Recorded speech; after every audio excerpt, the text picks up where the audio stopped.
Welcome back, everybody, to another edition of Big Apple Hockey. As usual, we always got a jam-packed show for you guys. Sorry, I am not exactly camera ready today, although some people will tell me I only have a face for radio.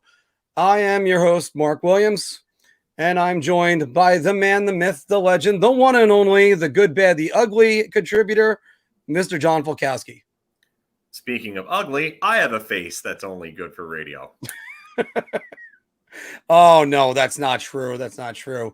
And, of course, fresh from peanut butter and jellies, Mr. Anthony LaRocco. Yeah, I make about 5 per day. One day there'll be a sitcom for you, Anthony, where it's I'm just a dad, just trying to talk hockey occasionally once in a while. But as usual, like I said, we got a jam-packed show for you all.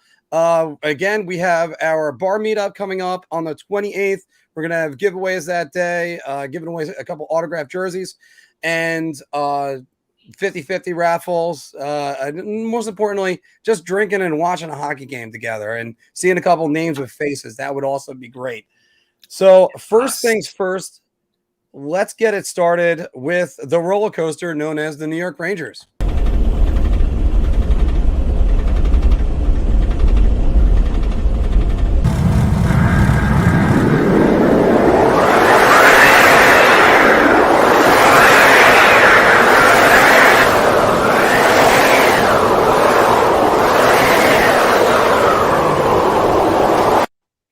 Yeah, that was almost as painful as actually watching those damn games. So, what, me Rangers punching myself in the face or being on that roller coaster? Because I think that's the only roller coaster that I ever would actually want to repeatedly punch my face on while riding. Yeah, that was a rough game. Well, I mean, those roller coasters are just absolutely. I need to get on another roller coaster again. It's been a while. I don't think I've been on one in about 5 years. But so the Rangers lose. First, we did last week's show where they lost the 2-goal lead and then lost to Vancouver in overtime. More on Vancouver later. Then a 3-goal lead, lost to Edmonton in overtime. And then that awful 6-0, let's just get this road trip over game in Calgary. Who, by the way, do you know who scored in that game? Mika Zibanejad. And I'm wearing this shirt right now. If you like it, contact Anthony because he's got more of these. So his Twitter feed is always on there. That I do. So that's why I keep on saying, will the real New York Rangers please stand up? It's you don't even know what this team is doing minute by minute. Philk, I've talked too much. You got to go. Well, you were talking about Mika Zibanejad and wearing shirts. My shirt is for the Seattle-based Alice in Chains, and their song "Down in a Hole" would really be fitting for the way that the Rangers were after those Edmonton and Calgary games, because boy, were those games terrible. So yeah, you blow a 4-1 lead. And you watch the greatest player in the world right now, the most skilled player to ever play a game, basically dismantle 4 guys and a goaltender. More on that in a moment. Yeah, if you wanted to title it, you could call it guy fucks 4 dudes on the other team, and that would be like a Pornhub category. So yeah, it would sound like a Pornhub title or some shit. So yeah. That's basically how, I know, bad taste, but whatever, because it's basically true, because Connor McDavid just basically did that and annihilated the Rangers in that 1 goal. But you basically gave up a 4-1 lead to a team. Alexander Georgiev, who looked like he played some of his better hockey in the first half of that game, gave up that bad goal to Jesse Puljujarvi. And listen, you could say, okay, it's a rifle. Yeah, I get it. But his angle was off. He let up the goal, and he was clearly rattled after that goal. And then the goals that followed, the 4 goals that followed that, were not good, except McDavid's. McDavid, we'll get to that again in a bit, but defensive breakdowns left and right. Jacob Trouba and Keandre Miller, once again, proving that they don't belong together. Patrick Nemeth needs to be fired into the sun via cannon. And everybody else basically just fell apart on that team. And then in Calgary, if you saw my good, bad, and ugly, there was nothing good or bad about that game. Everything was ugly. Everything was uglier than me. That's saying a lot. Yeah. Not Poor true, transition. especially since you lost all the weight. Yeah. Oh, I mean, the Wayne ain't hiding the face that only a mother could love. But I'm gonna tell you right now, the way that they showed up in that game, and even the whole thing with the Florida Panthers game afterwards and how Igor didn't even come out for the number one star. I think that might be the goaltender sending a message to the team that their play just simply isn't good enough, and it hasn't been. Well, did you see the tweet on that today? They said that the reason why he left so hastily was he had a little bit of a stomach bug. I don't buy that. I don't. You can say that all you want. I don't buy it. I think the goaltender's pissed. I think if he really had that much of a stomach bug, I think he wouldn't have been playing in that game. That's just me. But you can't keep overloading this guy with work, and that's what this team continues to do. And Gerard Gallant, yeah, I like what he said about how they didn't come out or they didn't play well enough even against the best team in the league in Florida. You know what? That's fine. But like Alexis Lafreniere came out 2 weeks ago and said that, I need to be better and this and that. Has Alexis Lafreniere walked the walk after talking the talk? Nope. He hasn't. And Gerard Gallant has got to be better. He's got to make these guys buy in. And if they're not going to buy in, changes are going to have to be made. This play's unsustainable. And I don't want to hear it from the winners will win, sunshine and rainbows crowd when it comes to Rangers fans. Because if you guys want to overlook problems and you're going to be the first ones to complain when they get knocked out of the playoffs or they don't make the playoffs, I'm going to look back at this and tell you, I told you so. And I don't want to be that guy, but this is the 2015-16 team all over again with a different composition because that's the way that they're playing back then. And it's the same exact way we're playing now. You just have Igor instead of Hank. So help Igor out, somebody. All right. By the way, in case if anybody's wondering about the Calgary loss, the worst loss in franchise history was 15-0 to Detroit. So they've always put that in perspective on how bad those guys felt. But going very quick, and then I could get to Anthony because we still got a lot to cover just with the Rangers. Then they come out, they beat Florida, who hadn't had a regulation loss yet. Then they lost to New Jersey last night too. By the way, Spencer Knight, back-to-back games. What are you doing, Andrew Brunette? And it's much as I was positive about, they just beat Florida, maybe they can get a couple things going. As if you read Philk's Good, Bad, and the Ugly, which is on our Facebook page, you could see there was a lot of ugly that's in there. And as long as I think fans would be up in arms if it was David Quinn giving David Quinn responses instead of Gerard Gallant with his coaching record and on-ice play. I mean, fans would be a little bit crazy, but Gallant is saying the right things behind the lines, and the man's won a Jack Adams Award. He's coached a team to a Stanley Cup Finals. I still believe in what he's going to do with this team. Eventually, they're not there yet. We all know this, and that's absolutely true. Anthony, I'm going to go to you. So, I mean, in relation to the Panthers game, when I think about it, yeah, you could be happy that you beat the league's best team, but when you really break it down, I mean, they got outshot 45-18. I mean, that's I would say 8 out of 10 times, if they were to play a top team like that, and the same thing happens with getting outshot 45-18, you're going to lose. Like I said, maybe once or twice you squeak out a win like they did, but you're going to lose. So, yeah, you could be happy that you got the 2 points, but it's simply unacceptable, and it's going to burn Igor out because that type of game. And it's sure, honestly, you could realistically say if there was about 2 minutes left in that game after they scored the third goal, the Panthers probably tie that game. So the Rangers escaped. Essentially, the clock ran out, unfortunately, for the Panthers. But because they don't make it a 62-minute game. Don't worry. Brian Boucher said the same thing last night. You know why I was holding up 6 fingers? No. Because that's how many shots they had in the second period. 6. Oh, okay. 6. And do you know how many goals they had in the second period? 2. 2. Yeah. So that means they scored on 33.3% of their chances in a period. Which one of them's not being talked about, the Condre Miller thing. Anthony, do you finish know up. what place the Rangers are in the NHL in high danger scoring chances for? I guess last. 31st. Yep. Do you know what place they're in the NHL in high danger scoring chances against? 31st? No. 29th. Ew. So they're the second worst team in the league in high danger chances for, the fourth worst team in the league in high danger scoring chances against. You cannot win with this formula. Something's got to change. They have to buy in.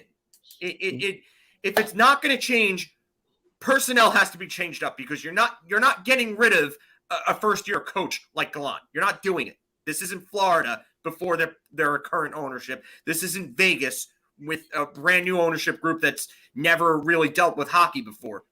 Start buying in. These guys have got to be better. It's enough. It's a friggin' joke. I'm tired of it. I'm tired of watching it. I'm tired of the people that are telling me that I'm negative because, oh, you're not sunshine and rainbows. Oh, you're not the one that's happy about a win. You can't be happy even if they win. Oh, well, they just beat the best team in the league. Why aren't you happy?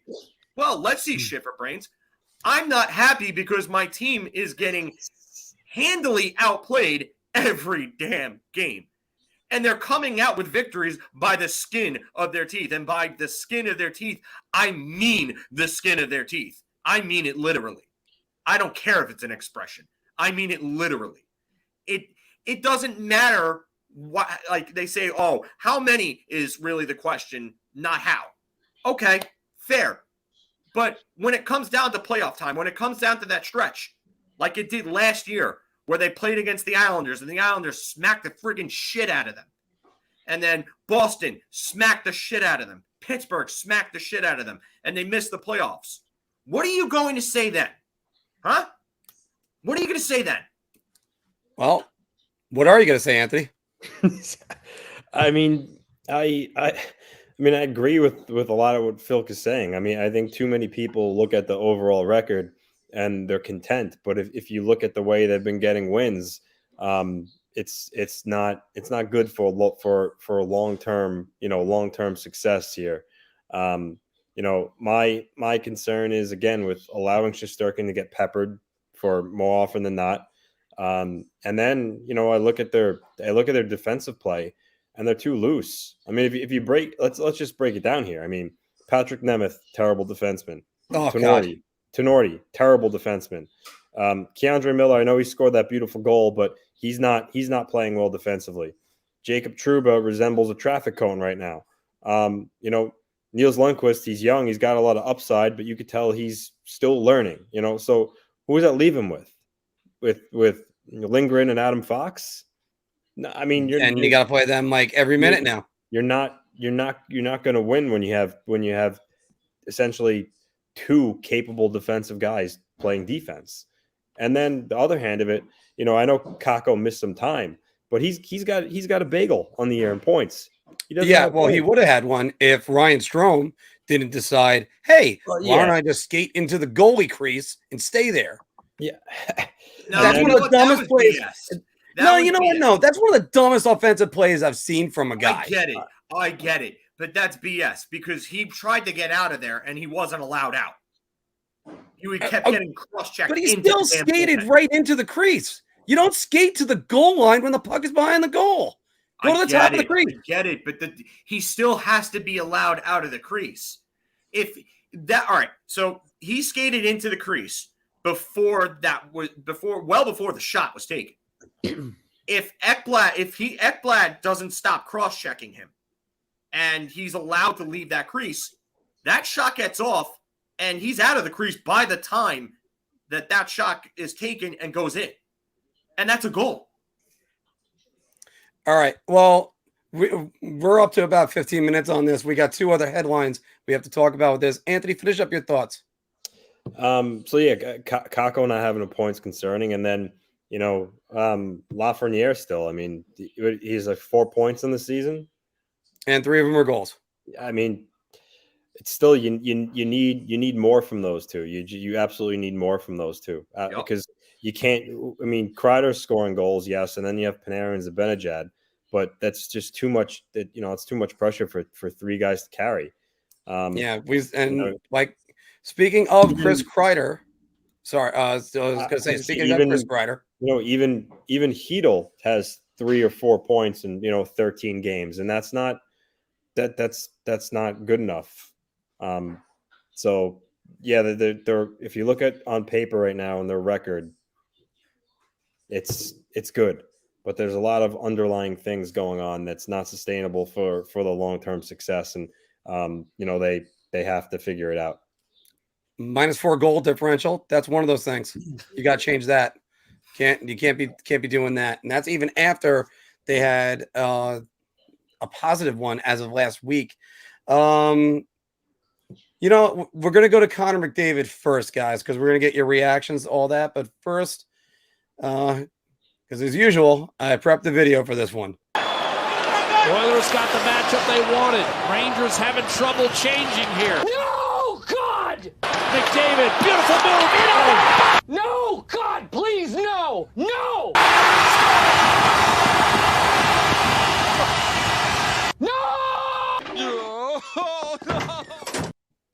I mean, that's horrible to watch. But first, Anthony, let me get your reaction to the McDavid goal.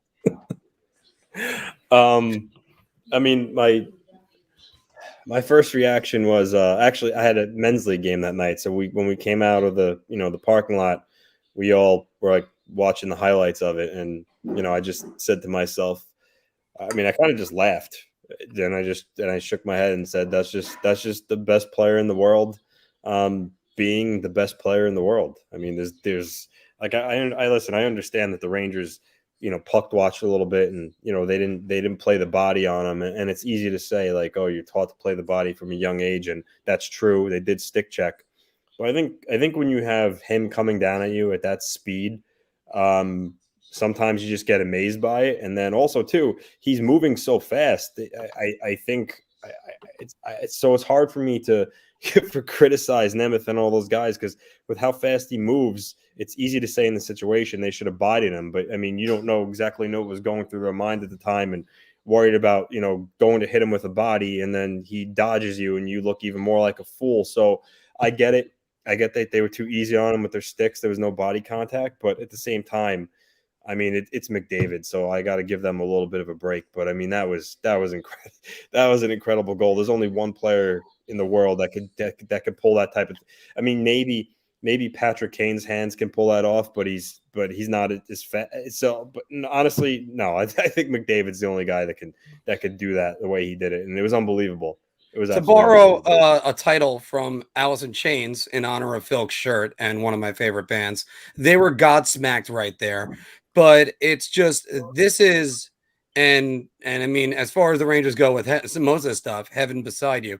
But it's the problem I have with that goal. Actually, McDavid, all credit to him. That's probably the goal of the year right now. My problem is Phil and I were talking about this. Kevin Rooney, you're flushing him. You should be flushing him the outside, not flushing him in the middle. Patrick Nemeth, what were you doing? Jacob Trouba was in total scramble mode. And then in all of this, Georgiev is sitting on the goal line. The one thing you don't give a guy like McDavid is extra room. He's boxed in 1-on-4. Get to the top of the crease. And then if you watch the play again, Georgiev just flops down. He just goes, I'm just going to go straight down. Like those bad animations from NHL 97? That was what Georgiev was. He just went straight down. That's or maybe even Blades of Steel back when you used to do the shootout in that. But I mean, it was no, it shouldn't have happened. All credit to Connor McDavid, best player in the league, but no, it shouldn't have happened, Phil.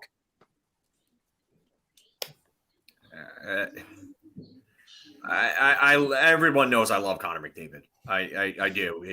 He's just literally the most skilled player ever to ever play this game. He does things that not Gretzky, not Lemieux, not Bure, not Sakic, not Modano, Forsberg, no one else could do. He take a Lamborghini, go on the northern or the southern state, drive it at about 155 miles an hour, weaving in and out traffic. Now, imagine doing that and seeing the road and processing everything like you're in a Camry at 55 miles an hour. That's Connor McDavid. Connor McDavid can handle the puck, process the game, and see the ice, and process everything that's going on around him. Like he's at a speed that we've never seen before in our lives. And he can do it like we're skating against NHLers. And we would look like slugs against them. Connor McDavid, he's literally just like this and that, just juking in and out of people. He's like using Bo Jackson in Tecmo Bowl. It's a cheat code. It's a cheat code. There's no Blades of Steel. No. Connor McDavid is literally, if you took Bo Jackson from Tecmo Bowl and put him in Blades of Steel and then tried to stop him, that's what he is. So you can't stick check. I have no problem with the fact that he scored that goal. That's beautiful. It's amazing. Yeah, I saw a problem with the fact that the goaltenders basically gave him extra room. Come out of your net a little bit. He's 1-on-4. Forget that. Forget it. Because if one of 4 players tries to take the body on him, there's a lesser chance of that happening. And at least Georgiev has a fighting chance. Listen, I'm not saying Georgiev was good in that game. Like I said, the second half of that game, he was utter dog shit. He was utter dog shit after that Puljujärvi goal. He was clearly rattled. But you can't stick check him. You can't do that. You can't. Because you're going to get burned every damn time against someone that damn talented. And it happened. And that's why it happened. And Patrick Nemeth, you belong riding the pine in the AHL or the ECHL because you're a joke. You're a joke. You look like Krusty the Clown's ass. That's what you look like. Ooh. All right. Wow. We have a Krusty the Clown's ass reference right now. Wow. How about that one? I mean, because then you have a headline the very next night where the Rangers did get a goal that passed the goal line from Adam Fox. And Fox kind of turns to the crowd, put his ear up and be like, can you hear us? They challenge the goal and ends up being an offsides. And it's sort of like a little bit of rare emotion out of Adam Fox. Yeah, you don't really see as much of that. And then the Flames fans boo him and chant out, Fox, you suck. You know, I actually side with the Flames fans on this one. They have every right to boo Adam Fox. He didn't want to go play for them. He wanted to play for his hometown team, but they still ended up trading him and getting something out of it. He was in the Noah Hannafin trade. So it's not like it was, say, your situation, Anthony, with John Tavares. Sorry to mention he who shall not be named. But I mean, it's so what are your thoughts on that, Anthony? I think like you said, fans have the right to boo anybody they want. They felt slighted by it. Obviously it's been a long time now, but that's something that they're not gonna forget. And actually it reminds me, when the Islanders played Montreal, did you know the Canadiens booed Chara every time he touched the puck from 12 years ago when he had to hit a Max Pacioretty? So fans type of thing. No matter, it seems like how much time has passed. I mean, in my personal belief, that's a little ridiculous for that amount of time. Again, it just goes to prove the point. Fans have the right to boo whoever they want. If they don't like somebody, they're going to make it known. Especially when it doesn't burn the franchise. Yeah. Phil? Whatever. You know what? It's stupid, but it's I get it. He didn't want to play for them. It's whatever at this point. Fans are going to be fans. And you know what? Like Dave said here, fans are passionate. Yeah. They're passionate. And fans are short for fanatic. That's the reason why. Yeah. Mm-hmm. So, I mean, I don't really have a problem with it. It's whatever. I just find it funny that it took them until now to start doing it. That's the only thing that really kind of confuses me about it. I just don't think they had the opportunity last year. And then 2 years ago. They probably did it and just didn't really mention it at all. By the way, Tony DeAngelo right now, 10 points on the season. He's just behind Adam Fox in the league category. I think 11, actually. But one other guy we got to talk about, and we got to talk about Phil's least favorite New York Ranger, Chris Kreider. He's got 9 goals right now. Is he finally going to notch his first 30-goal season? Are we going to me? Yeah, we'll go to you, Phil. I'm still taking the under. Okay. I'm still going to take the under. I can see the cold streak. It feels like it's going to happen eventually. And the fans that are all over his jock right now are going to eventually turn on him and be like, oh, well, you know what? This is kind of what happens. And then I'm just going to sit here, and you could throw up the Will Smith gift from Fresh Prince of Bel-Air, who's just sitting in the chair, was just like, yeah, because your worst case is you got a Ranger that scored 30 goals. Anthony, over under 30 goals. I'm gonna say just under. I mean, he's definitely on pace to do it right now, but just based on how he does disappear for stretches, I think it's only a matter of time at some point that will happen. But he's definitely on pace for it right now. I just don't know if he could continue to play at this pace. And judging from prior years and his typical game, you would think that the answer to that is no. But I think he can do it based on the pace. But I don't think he's going to continue scoring at this rate. So I'm going to say just under. I'm going to actually, since I'm president of the Chris Kreider fan club, he does it this year. There's no experimenting. There's no changing up lines at the last minute. He would have done it under his first season under David Quinn. Instead, they decided to split up him and Zibanejad. So this year, I think he finally does it. Now, if you're reading those bottom headlines right now, boys, I hope you're not. But who was according to Statboy Steven, the oldest player to notch his first 30-goal season? I've been thinking about this because you asked me this before we came on. Someone who hit 30 very, very, very late in his career. For the first time. Anthony, do you have a guess on this? Oldest player to score his first 30-goal season.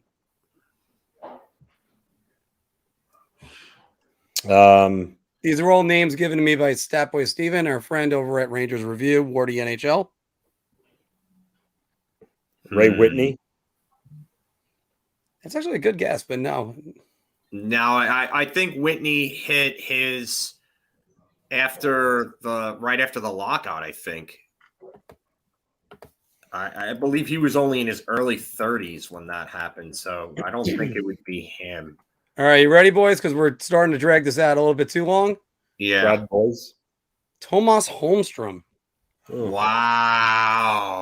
Of the Detroit Red Wings, the guy that parked his butt in front of the net the entire time. Wow. So it's a little bit hard for us to believe that, but yes, short answer is Kreider can get 30. Peter Pruka got it in his rookie season. Peter Pruka was I think he was like 23 though when he was a rookie. My optimism is going. Don't worry, I can make this work. That's usually. Taylor Pyatt never hit 30. But yeah, Taylor Pyatt never hit 30. But yes, we got a lot of that. But guys, we got a lot of show we got to get to. So why don't you tell us what you thought about the Rangers last week in the roller coaster?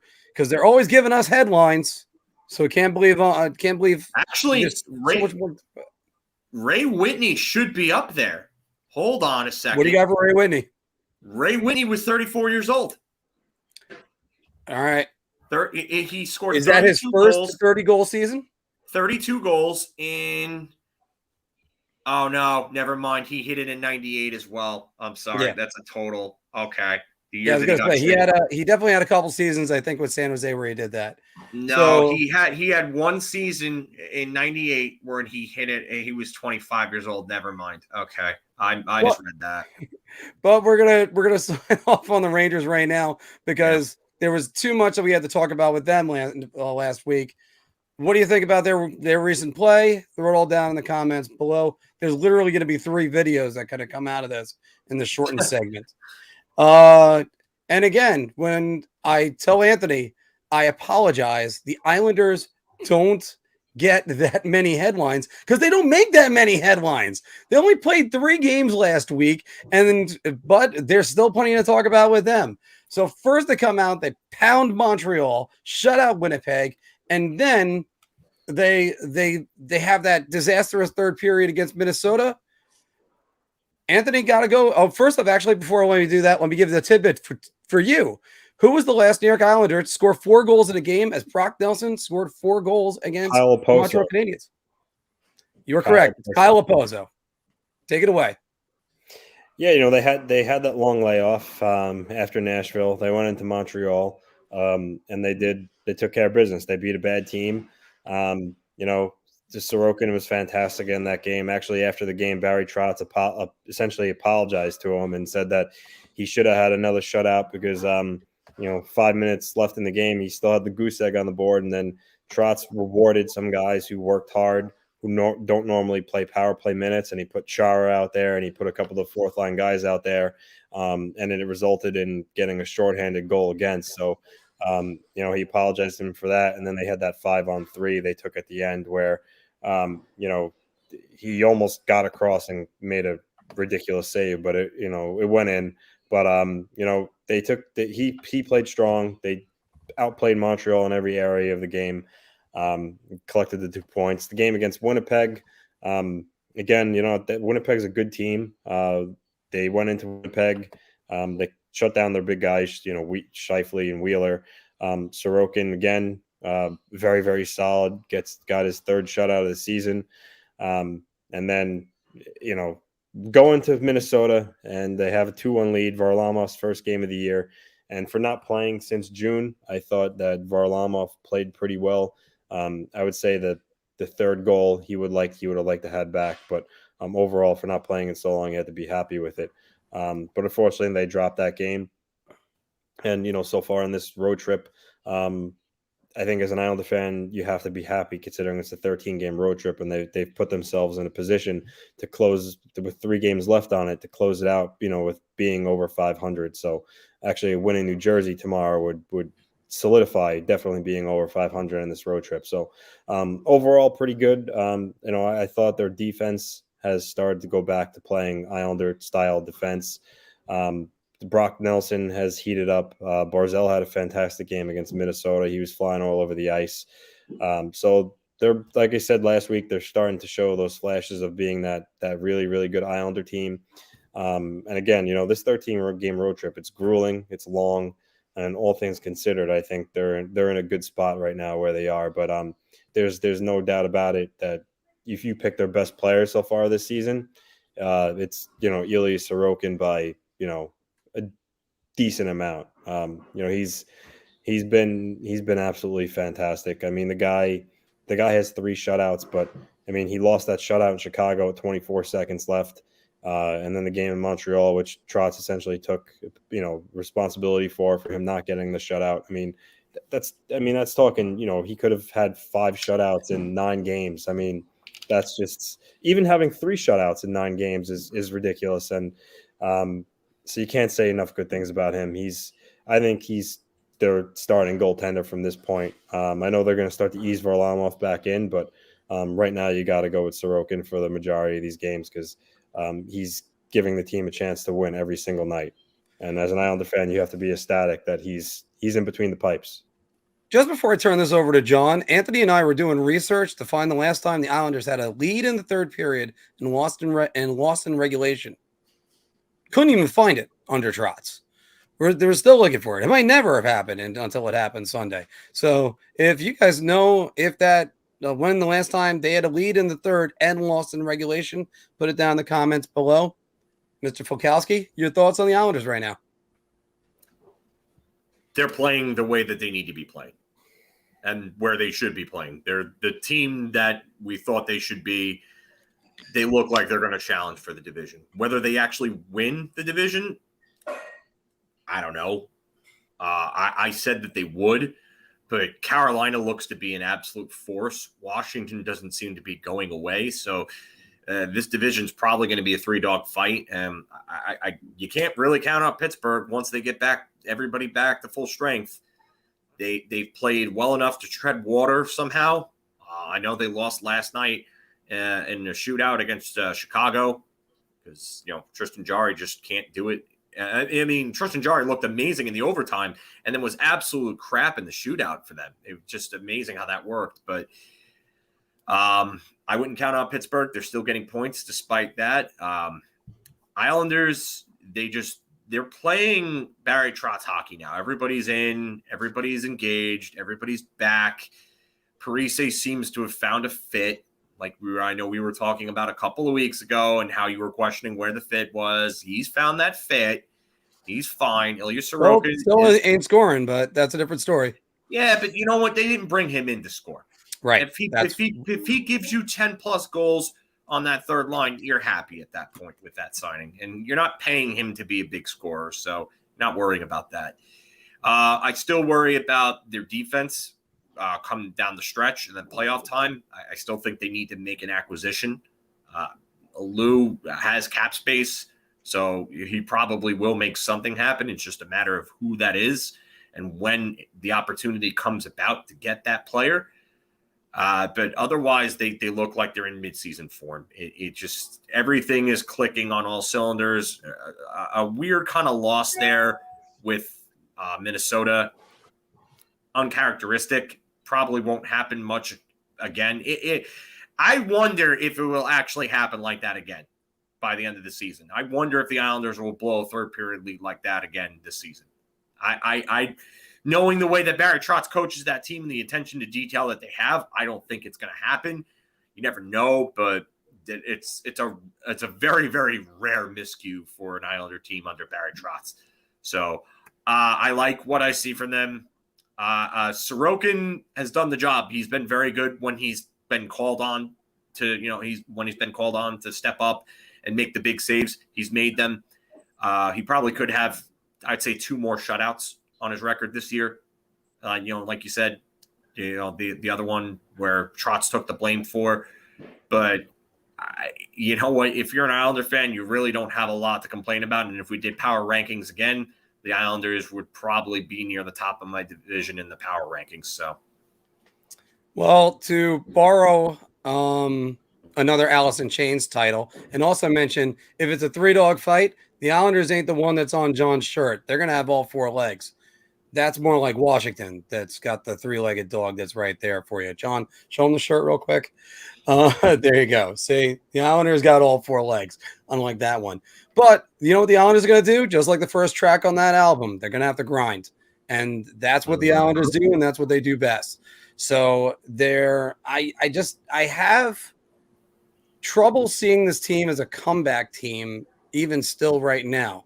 So if you're going to beat the Islanders, you got to get that first goal. If they get the first goal, the game is basically over. So it's just that simple.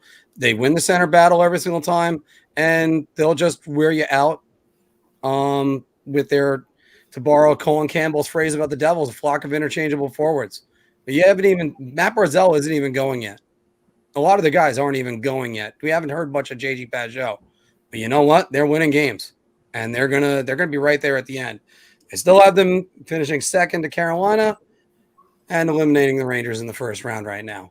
So yay. Anthony, though, so not this Saturday. Next Saturday is going to be a huge night for you and the entire Islander fan base. They're going to get Jersey. Then it's their second back-to-back of the season.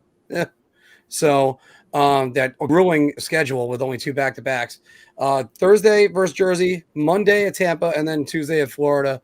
And then next Saturday night, not this one, they open in UBS Arena. Your thoughts, Anthony?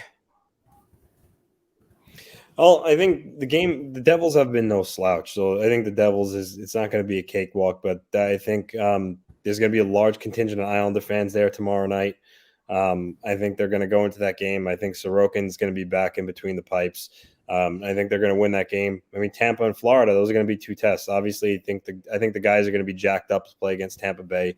They're definitely not going to forget what Tampa Bay did to them the last two playoffs. So I'm sure they're going to have an extra jump in their step against Tampa, and then against Florida. They know that Florida beat them pretty handily in the second game of the year, and that's sure something they have a bad taste in their mouth about.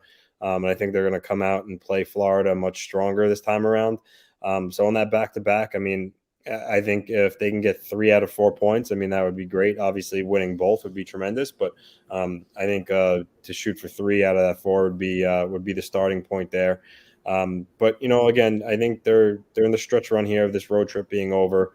Again, I referenced if they beat New Jersey tomorrow night, that guarantees them a winning record on this road trip, and that alone, 13-game road trip to start the year. I mean, if you're going to say you're going to come home and you're going to be on the plus side, you got to take that all day and run. So that's a good thing. And listen, they're going to put themselves in a good position now. We'll have a stretch of games at home at UBS Arena, and I think this is where they can really take off because, like I said, barring a disaster, these next 3 games, they've done the job on this road trip. They held serve, and now it's coming home. Get used to their new building. The fans are going to be fired up, and then go from there. So I think they're in a good spot right now. I just think for me, it's important that Trotz stick with Sorokin in goal. I mean, he's the guy now. Get him in even more of a rhythm, and sprinkle in Varlamov when you can.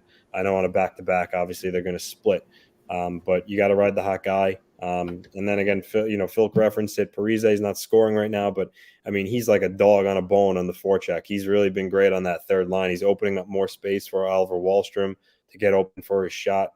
He picked up his first 2 points of the year in the game against Winnipeg. He had 2 assists. So he's been really good, even though it's not showing up on the score sheet. Oliver Wahlstrom has 5 goals. Brock Nelson's really coming on. So they're in good shape. And then let's not forget, they did make a trade on this. They traded Boychuk to Buffalo. For people who were kind of scratching their head wondering about that, I'll explain it. They were using LTIR. So now with Boychuk gone and not using LTIR, this allows them to accrue cap space now like every other team. So it gives them now $2 million available. And then come the trade deadline, they should have upwards of $10 million to use on an acquisition. So that was really important. And then Leo Komarov is going to be signing with SKA St. Petersburg. So once he clears on unconditional waivers, he didn't go on today. So I'm assuming he'll probably go on unconditional waivers tomorrow. And his $3 million cap hit, poof, off the book. So that gives Lou some even more coin to play with here, going forward. So they're in a good spot. I'm not, I think they're, like you said, coming into the stretch at UBS. I think they're really going to come on, and I'm excited to see how they play at that new arena because I think everyone's going to be really fired up and it's going to show. And I'll ask you. Yeah, go ahead. You first. Yeah. Oh, I'm sorry, Mark. I got to ask you this because I know the talk of the town for the Islanders has really been Sorokin. Yeah. And I think you probably agree with this, but would you say that really Brock Nelson right now is the driving force on the Islanders? Offensively, yes. Definitely. Barzell's been spotty. He's. Did we just lose him? Did we just lose you, Anthony? I think he might be frozen. He's still there for a minute. The lighting just went like crazy there for a second. And then that was weird. That was really weird. He just kind of flashed out. By the way, Islander fans, we're going to have more on Brock Nelson in a moment. It's hoping you can get back, Anthony, here. All right. Well, while we're waiting for Anthony to get back, Phil, what do you think the Islanders' record is over the next 3 games? Well, they have what? New Jersey. They go to Jersey, they go to Florida. Tampa, and then they go to Florida. This, by the way, is the first time I could really say the travel is grueling because they're going from up north back down south. We got Anthony again. He's he's actually, hold on. We actually had 2 Anthonys for a moment. Yeah, we had 2 Anthonys for a moment there, but yeah, I think these next 3 games they go 2-1. I think Florida could beat them again. I think Florida's going to come out of their funk. I think Bobrovsky is going to go back into the net. And I think that could be the loss, but I definitely think they beat Jersey. And I could definitely see them beating Tampa Bay because Tampa Bay's really kind of just up and down, and not having Kucherov definitely hurts them. Anthony. So no, what I was saying was before that all happened, Brock Nelson has been the driving force offensively. Barzell's been spotty, like in Minnesota, he was great. Against Winnipeg, his line didn't really. He had the assist on Lee's goal, but that first line wasn't the driving force that game. It's mostly been Nelson's line and then the Parise, Pajot, Wallstrom trio. But Brock Nelson's been fantastic. Mark has mentioned, he's used as a matchup center, but he also has the responsibility of producing. He's been doing that. He leads the team in points. And boy, if you talk about a player who's come such a long way since Barry Trotz took over. I mean, pre-Barry Trotz, he was a guy that would score, 22 goals. But I mean, he didn't really deliver in any other areas of the game. But I think he's been a defensive force too. Yeah. I think maybe having a bigger role and Trotz believing in him really helped his game take off. And he's been great for the Islanders. He's become a pain in the ass to play against. I've noticed that, and especially in the Pittsburgh and Boston, in the playoffs last year in general, I should say, he was a real pain in the ass for the opposition centers to play against. So, he was the guy that I have to eat a ton of crow on, because I thought that, he had that nice first season under Trotz, and Trotz's first year in 19. And I was like, all right, you know what? Brock Nelson, he's inconsistent. He'll go back. He'll regress to the mean. But Barry Trotz has found he's unlocked something with him. So good for Barry Trotz and good for Brock Nelson. Anthony, real quick, Islanders next 3 games. Give me what they're going to be. I think they beat Jersey. I think they beat Tampa. And then I think they fall to Florida again, but I don't think it's going to be another, 5-2 loss or whatever it was. I think maybe they lose in overtime, or maybe it's just a 1-goal loss in regulation. But I'm going to say 2-1. I mean, listen, as an Islander fan, you hope for 3-0, but I'd say realistically 2-1 or 2-0-1, where they at least pick up a point. But that's how I can kind of see that. Right. I'm going to say 2-0-1, the same thing. I think they're going to run out of steam by the time they get to Florida. And not that Florida right now, this is the time to get them. They're still trying to figure things out. And even though they had that big win against Carolina, they come out against Rangers and the Devils. Like against the Devils last night, they were down 2-1. They were up 3-2 and then tied 3-3, all within about a matter of a minute and a half.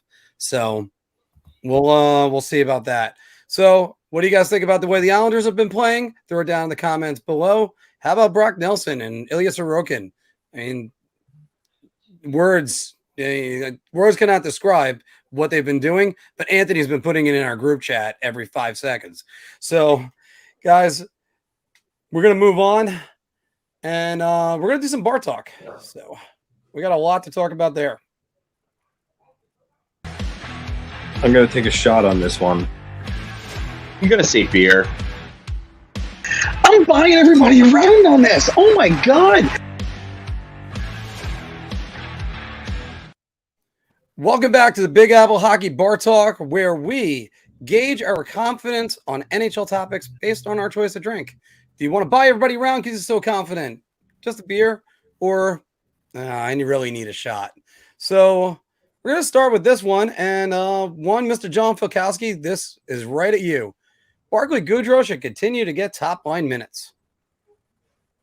Are you looking for me to throw my laptop out the window? No, shot. Yeah. No, this is shot. You don't. This guy's an offensive black hole. So in terms of like actually driving a play, Barclay Goodrow was not brought in to try to do that. He's not that type of player. Never will be. But you cannot continue to have a player that just is an offensive black hole who cannot help sustain offensive possession in any such sort of way. And if you think about it, if it's not for 2 empty net goals, he has 1 goal on this season in which he scored off of a shot or a deflection. So he's been really bad offensively. He needs to be better defensively too. And there's no reason why he shouldn't continue to get top 6 minutes. Listen, I get Gallant is trying to get these guys to buy it. I get he's trying to find a fit. But at what point do you stop cutting off your nose to spite your face to send a message to this team? You want to win games, put your best players out there in situations that you need them to be out there in. Get them to produce and put them in optimal situations to succeed. That's what David Quinn did not do. And Gerard Gallant is sort of doing the same thing right now, and it needs to change because that's part of the reason why the Rangers are one of the worst teams in the league at even strength. If you look at their even strength numbers, there's like 16, there's maybe 5 or 6 teams that are worse than them in terms of like total even strength goals. One of them is Boston, who's played 3 less games and is last in the league with 18 goals at even strength. And the Rangers have, I think, 23 goals. So the Bruins have 5 less goals in 3 less games played at even strength. And there are, I believe, 2 or 3 other teams that are behind the Rangers in even strength goals, but they've also played less games than the Rangers. So they've got to be better at even strength. This is not good, and Barclay Goodrow ain't helping it. So shot. And I'm going to go shot, and I'm going to go for a different reason as well, because they need to get him off that top line and get him into his third line checking role, because your bottom 6 is not doing well right now. And having a number 1 draft pick down there certainly isn't the answer either. They need Filipino being gone. I don't know if it's a good thing or a bad thing, because what's he going to be? And just they need to spread around the talent and they got to get that third line going. You're not going to get it with Gaudreau playing on the right wing on the top line. It's just that simple. He was brought here to strengthen the third line. That's what he should be doing. I turn it over to you, Mr. LaRocco. What is this? Leo Komarov on the top line situation? It's shot. Listen, I get sometimes why coaches do that because they want to add some sort of level of defensive responsibility to a top line, take some pressure off some of the skilled guys so they don't have to pay as much attention to detail on the defensive side of the puck. So I get the rationale, but to me, I've never been a fan of it. I think guys should play firmly in their roles. And as Phil said, Barclay Goodrow is a little bit of an offensive black hole. And I think it hurts more than it helps. Yeah, it's go ahead. Yeah, I'll give you the numbers right now. Okay, so the Rangers at 13 games have 23 goals. And then they're tied with the Islanders and Senators with 23 goals. The Islanders have only played 10 games. The Ottawa Senators have played 12. There's 2 teams that are below them, Montreal and Chicago, who have 21 and 19 goals respectively, but they've both played 14 games. And then Nashville has 21 goals, but has played 1 less game than the Rangers at 12, and then Boston has 18 at 10 games. So the Rangers, you could argue, are literally the worst team in the NHL at even strength right now. Which is odd because that hasn't been that way for a while. Moving on. We just talked about him a minute ago. We're going to talk about him some more. But with Jack Eichel out, Brock Nelson should be Team USA's number 2 center in Beijing. Anthony, it's your boy. Yeah, so Staple, when he had his article that day when I mentioned this to you on The Athletic, he was talking about Brock Nelson. And with Jack Eichel out and then Kevin Hayes not playing yet, he had surgery, probably not coming back to January. Joe Pavelski's old. He's like 37 years old. I mean, that leaves a big hole at center ice for Team USA. So you're talking JT Miller, Dylan Larkin, Brock Nelson. And there's you could make a case for either of them, but Brock Nelson is very capable. At the very least, I think without a question, he's on the USA Olympic team for sure. Whether he's second, third line center, I mean that's to be determined. But I definitely think there's a spot on the roster for him. I'm going to go Beer only because I think again, I mentioned you can make a case for either of those guys, Miller, Larkin. So it doesn't really matter where they line up per se, whether he's second line center, third line center. Move him to wing, but I don't think that's best. I think he should play center, but I definitely think he'll be on the team. But so Beer, but I wouldn't be surprised if he's the second line center. He has the skill set to do it. Phil? I'm going to say Beer. I lean towards shot just because of the fact that Miller and Larkin are more established offensive centers. Miller's had a point per game season. Larkin's had a 30 goal, 70-point season. It's not a knock at Brock Nelson as much as it is just a testament to how good those two are. I honestly think if Brock Nelson was a guy that was putting up 60 to 70 points on a regular, I would take Brock Nelson over the two of them because I think Brock Nelson's a better defensive player than the both of them. But I just don't think especially with Larkin's speed and playing on a bigger ice surface, I think that they'll go with probably Larkin and then maybe Miller as a number 3. And then I think Brock Nelson would probably be number 4. He should absolutely be on the team, though. He should absolutely be on the team. If they want to move him to wing and have him play. I mean, he's played wing for a while, so he could and play Team wing. USA, I believe. Yeah, and be an effective winger. So it's not like he couldn't put him on wing and put him in the top 9 or something like that if they want to do that. Just depends on their wing depth at this point. But if anything, I would have to say beer here, but I would lean towards shot because I think Olympics like that, unless you're really blowing the doors off of things, it's more about a name value type thing. And I think those guys have a little more name value than Brock Nelson does. So I think that's why they would get it. I'm going to go, and I'm just going to get right there for a second. Yeah. I'm going to go beer, and the reason why is because Dylan Larkin is the name that's coming to mind. Phil, if you could just lean forward, just sip that for a second. Just sip the beer that's right underneath your chin. Here you go. So, but yeah, it's definitely something that it can be considered. Oh, we got Anthony back. Got him. Whoop. I didn't press anything that time. There you go. Fortunately, the beer was right underneath Phil's chin. You just missed that one in. But no, Dylan Larkin's the only other guy I think about. And JT Miller got his point per game season as a wing. So that's why I wouldn't even really consider him on that. They have a huge gaping hole. And hey, maybe Kevin Adams is somebody we can thank for that. Because after all, if this was done in July, Jack Eichel would probably be playing next month. But don't worry, more on Eichel in a moment. Finishing up with this, I think Brock Nelson would be best if he was the third line center and he was their matchup guy. That would be great, but sometimes that just doesn't work out. And if he's got to be number 2 out of necessity, he'll probably be better for Team USA than Derek Stepan was in the last Olympics. Ugh. So moving on to the big news of last week. We're so glad we only have to say these words one more time. But Buffalo won the Jack Eichel trade. John, I'm going to you first because I'm going to take this one last. Shot. There's no way you could say that they won the trade. They got something for him, sure. But the first round pick that they got is a top 10 protected pick.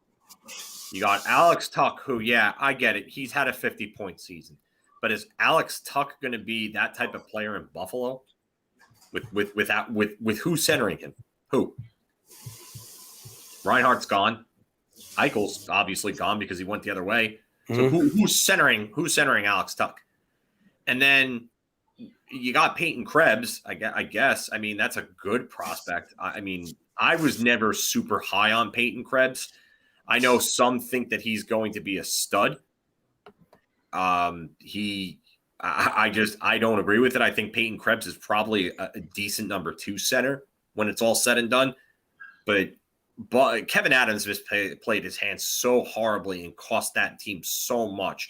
And if it wasn't for the fact that the Bakulas are clueless and have no idea of what a good hockey mind is like, he would have been fired by any other management across any other team in the league. Because he just horribly ruined that return for that team.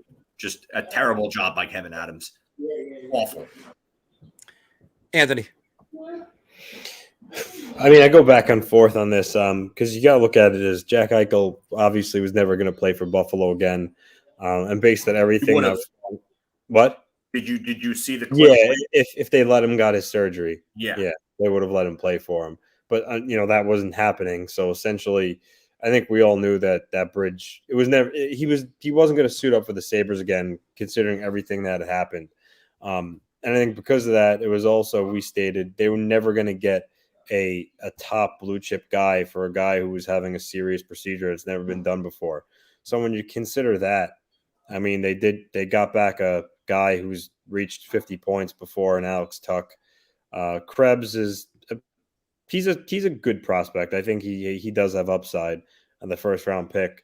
They could have done worse. I mean, look, they could have had Eichel continue to sit, and they have no asset, and Eichel's still not traded. But I mean, so it's tough. Can you say that they should have got a little more? I mean, maybe, but how much more? Because again, they weren't going to get a star player for Jack Eichel.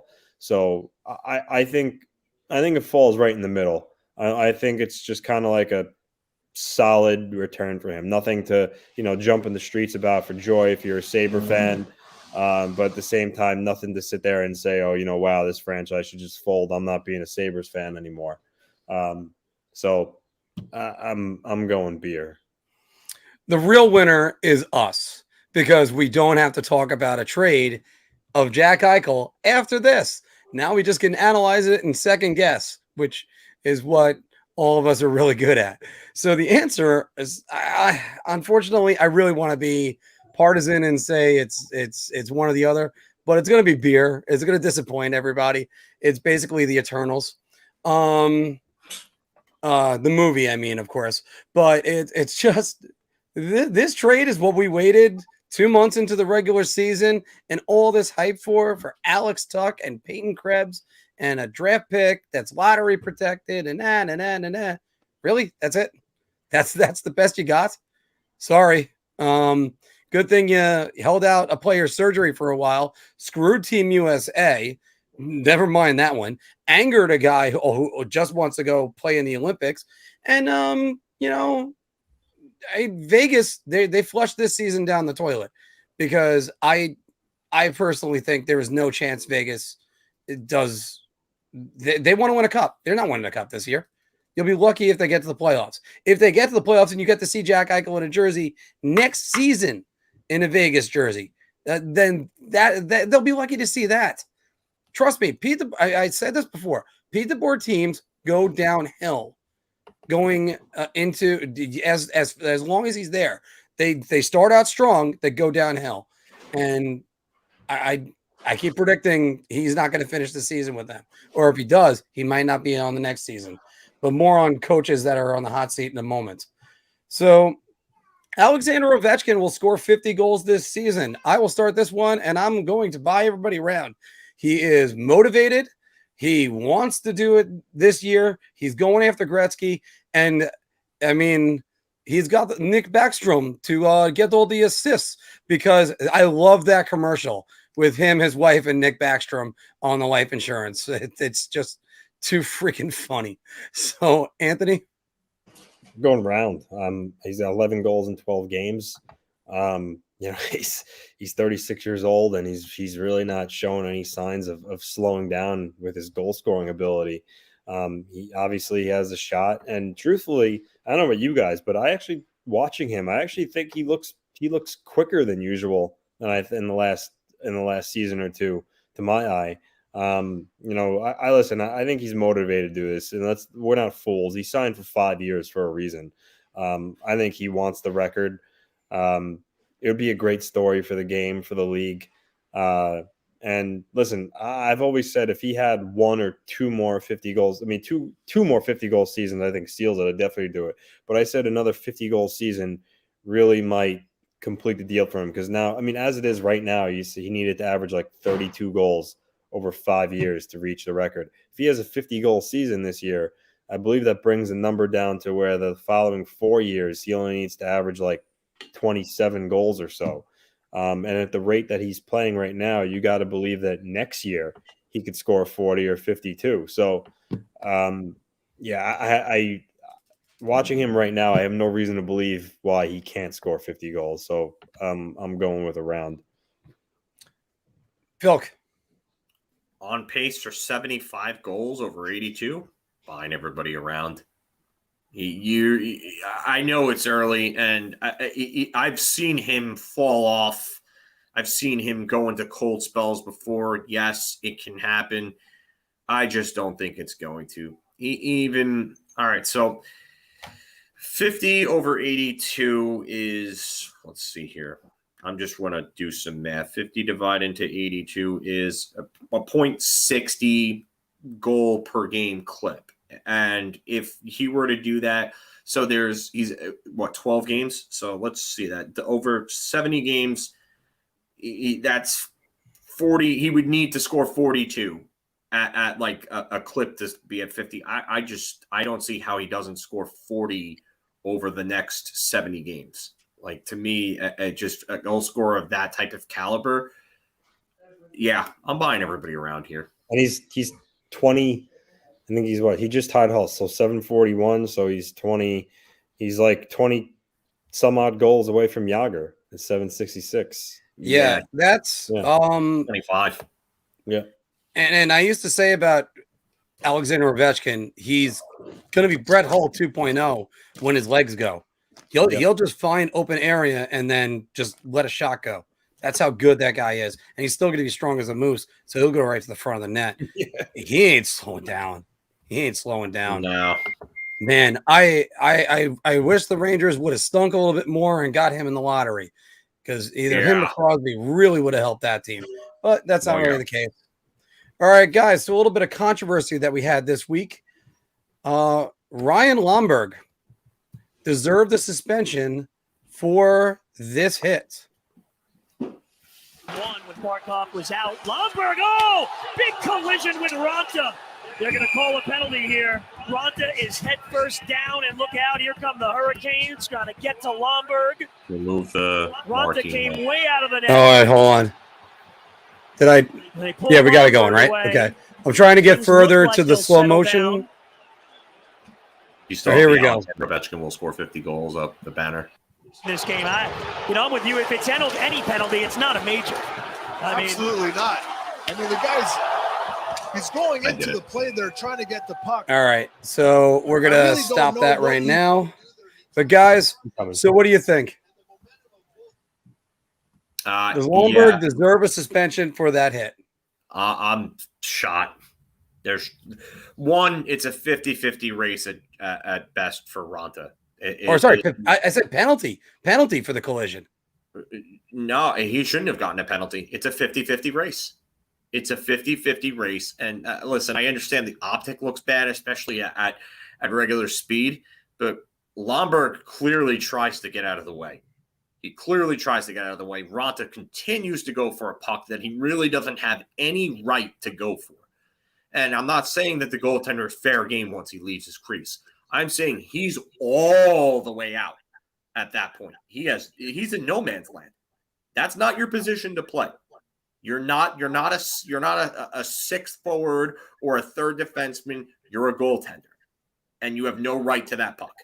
And Lomberg tried to move, so there's no reason for Lomberg to get a penalty or a suspension or anything for that. It's not like when Milan Lucic ran Ryan Miller that one time and just absolutely bowled into him on purpose. This is a completely different scenario.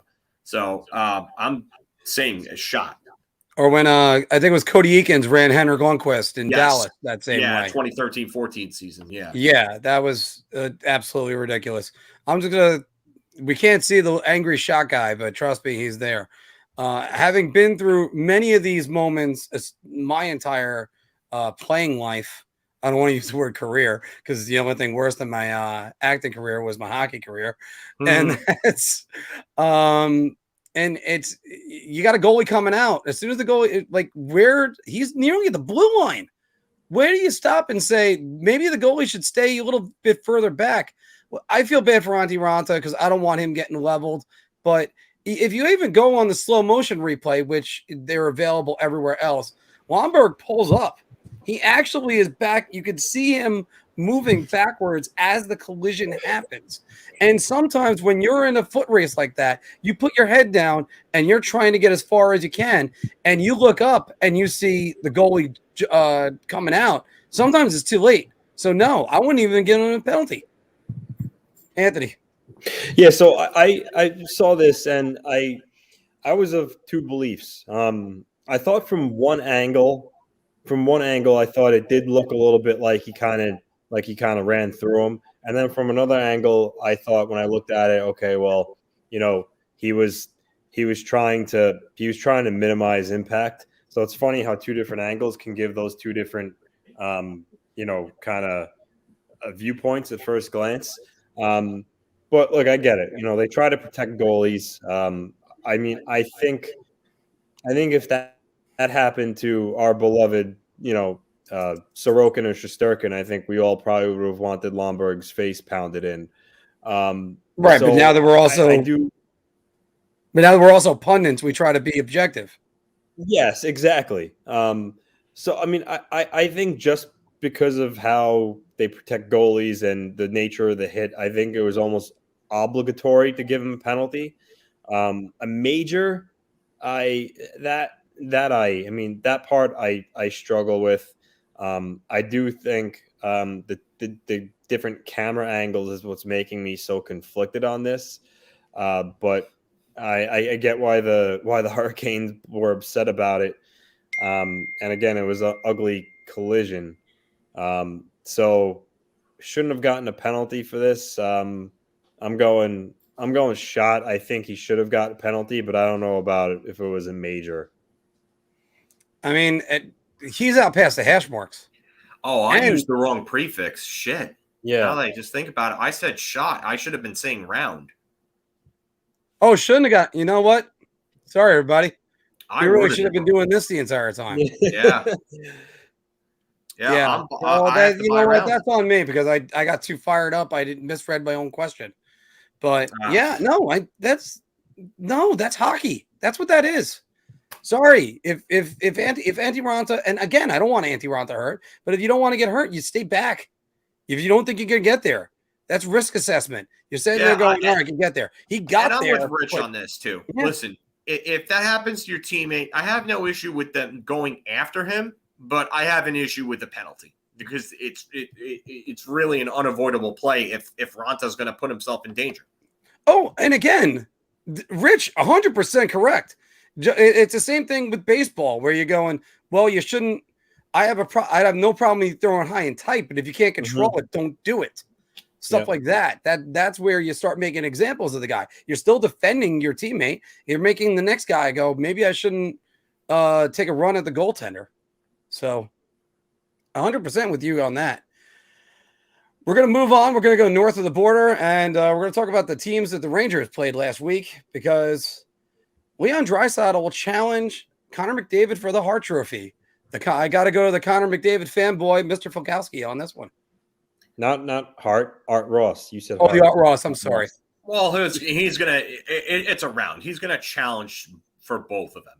And technically, right now, I believe they're tied in scoring after last night's game because McDavid had a goal in that game and Draisaitl, I don't think, had a point. But this is a round. Whether Draisaitl actually wins it or not is another story. But if you're going with the word challenge, yes, he's going to challenge him. It's going to be a neck-and-neck race between the two of them. And now they're playing on the same line as each other. So, yeah, a lot of their points are going to be assisted on by one another. Ryan Nugent-Hopkins is playing with Zach Hyman right now and Keller Yamamoto. And now, McDavid and Draisaitl with Puljujarvi. So now they have two really good scoring lines that are producing for them. So unless something changes, McDavid and Draisaitl are going to be playing together all season. So, yeah, I'm buying a round. Anthony. I'm going round two. Prior to last night, Draisaitl was actually 1 point up on McDavid for the league lead at 24. But I think he's the only guy that can. This guy's for the last, 3 years or so. He's been one of the league's best players. I think. The tricky part is a lot of times, they both get multiple points per game. That's what's going to make it so interesting. And even we talk about McDavid being so good, so much better than anybody in the league. Just the fact that he could hang around McDavid says a lot about his game. I think McDavid ultimately wins it, but I think Draisaitl is going to challenge him. And I think for two teammates, I think that'll be fun for them. They'll probably have fun with it. But I think it's going to be McDavid. But I think Draisaitl is going to be nipping at his heels all year. And I think there are going to be times when Draisaitl is a point or two ahead of him too. So it'll be interesting in how it plays out. We're going to make this a clean sweep. Draisaitl is going to challenge McDavid. It is just that simple. McDavid is number one in multi-point games over the last, I think, 6 years in the league. And number two is Leon Draisaitl. Part of it has to do with McDavid's giving the puck to Draisaitl. Draisaitl's giving the puck to McDavid. Yeah. The other part of it is they're two really good players. So it's just as far as they go with that. Now, I know the tiebreaker for that would be McDavid usually gets an injury that costs him some time. He didn't last year, and he blew everybody away. I see him being healthy. I don't see him slowing down at all, and I don't see any problems. So again, good news for the people up in Edmonton. I'm sure you're listening to me or don't care at all, but I just think McDavid's going to be right there. But you know what? Draisaitl's going to challenge him. It's not going to be any. It's crazy to think about though when you look at it, because everybody is just so wowed by what McDavid does because of what I said before. The way he plays the game at a speed we've never seen before, and how well he can process the game and his hands and his shot and everything like that. Now he's adding a one-timer. But Leon Draisaitl is such a deceptively fast and smooth skater, and he motors up the ice quicker than anyone even thinks of. And he's able to process the game at a very, very high level. They might be, if you want to say Lemieux and Yager. I was just going to say that. I was going to say something else. Hold on. They are probably the best duo I think I've ever seen. And I watched Lemieux and Yager in the mid-90s. They were an absolute thorn in the side of the Rangers. And the Islanders. We all know that. But I tell you right now, Lemieux and Draisaitl. McDavid and Draisaitl against today's competition, what they're doing and the rates that they're scoring at, that I think is maybe possibly more impressive to me. I do think that there's a little bit more strength and force in Draisaitl, and that's why the comparison I was making was going to be Gretzky and Messier. That's what they could do. But they play very minimal time together, though. And Messier was more of a center than a wing after a certain point. After that 50-goal season that Messier had, he was really a center from there on out. Yeah, and he almost became the oldest person to score 50, but he had an injury in '96. All right, sticking with the Edmonton Oilers, because as we were talking about this, I couldn't help but ask this question. Edmonton can have playoff success with their current goaltending. Guys are going to start this one. Nope. Shot. Current goaltending, you're either relying on a 42-year-old who, after all, because when you're over 40, you're basically in the grave, right? So since I'm 43, the other one is you're relying on Mikko Koskinen. Now, we were talking about the Rangers getting that 4-1 lead. I believe the third goal was Chris Kreider. Holy crap, was that a terrible angle did he take? He's off his angle so much that he really should try to get a protractor to put on the goal so we can help him out. Mikko Koskinen is not going to be the answer, and neither is Mike Smith. No, they cannot succeed, and they're playing great defense. But they're going to give up soft goal after soft goal after soft goal. It deflates a team. You're not going to be able to do that forever. And by the way, also their power play is operating at 50%. Pretty sure power plays don't operate at 50% unless it's a video game. Anthony. Shot. As good as the Oilers are offensively and dynamic, Draisaitl and McDavid are, playoffs are different. The playoffs are totally different ball game. It tightens up immensely. and the Oilers aren't going to be able to get away winning, 6-4 games in the playoffs. I mean, just look at their recent track record in the playoffs. McDavid's not nearly as prolific because in the playoffs there's less room for him to operate. And you can't play that style in the playoffs. It just doesn't work. So with Mike Smith and Mikko Koskinen back there, they can mask it during the regular season because their offense will probably be able to overcome the amount of goals that they let up. Come playoff time, I don't think that's going to happen. And you could thank Peter Chiarelli for giving that contract to Koskinen, which I thought was comical. He signed him to that extension, and then I don't remember now, but wasn't it like a day after or a couple? They fired him like 2 days after. Why did you let him have the reins to sign him to that contract and then you get rid of him? I mean, Koskinen is a formidable backup goalie.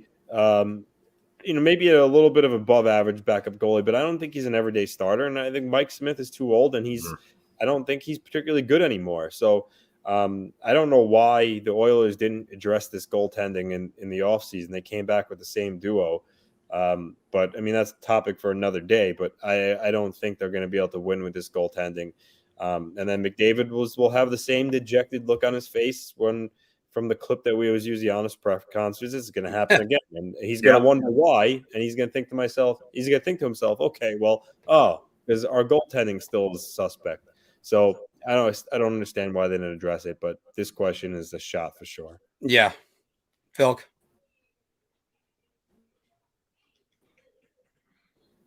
I think Phil froze. Hear me? You might have. Oh, there he is. Hear me? Can you guys hear me? Got you. Yeah. Okay. Yeah, it did froze. The things came up. I'm saying shot on this. I don't understand how they expect to win with their goaltending. Stuart Skinner started last night's game, and he looked good early, but Vladimir Mesnikov got that first goal on him, and they just opened up the gates after that. If your option really is Stuart Skinner, and your other two options are Mike Smith and Mikko Koskinen, you're not winning anything.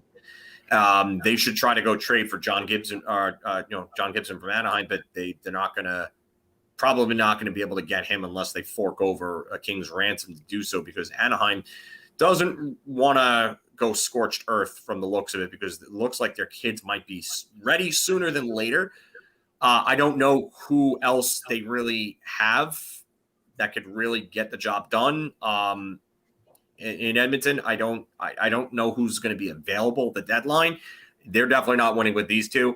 And for this comment here, I don't know what you're talking about there, D. Ely, but Connor McDavid has 22 points in 21 career playoff games. And the only reason why it's that low is because that first run in 2017 where they went to the Eastern or the Western semis, and they ran into Anaheim, he had 9 points in 13 games. And that's not even that bad for a rookie, or not a rookie, but a second-year player.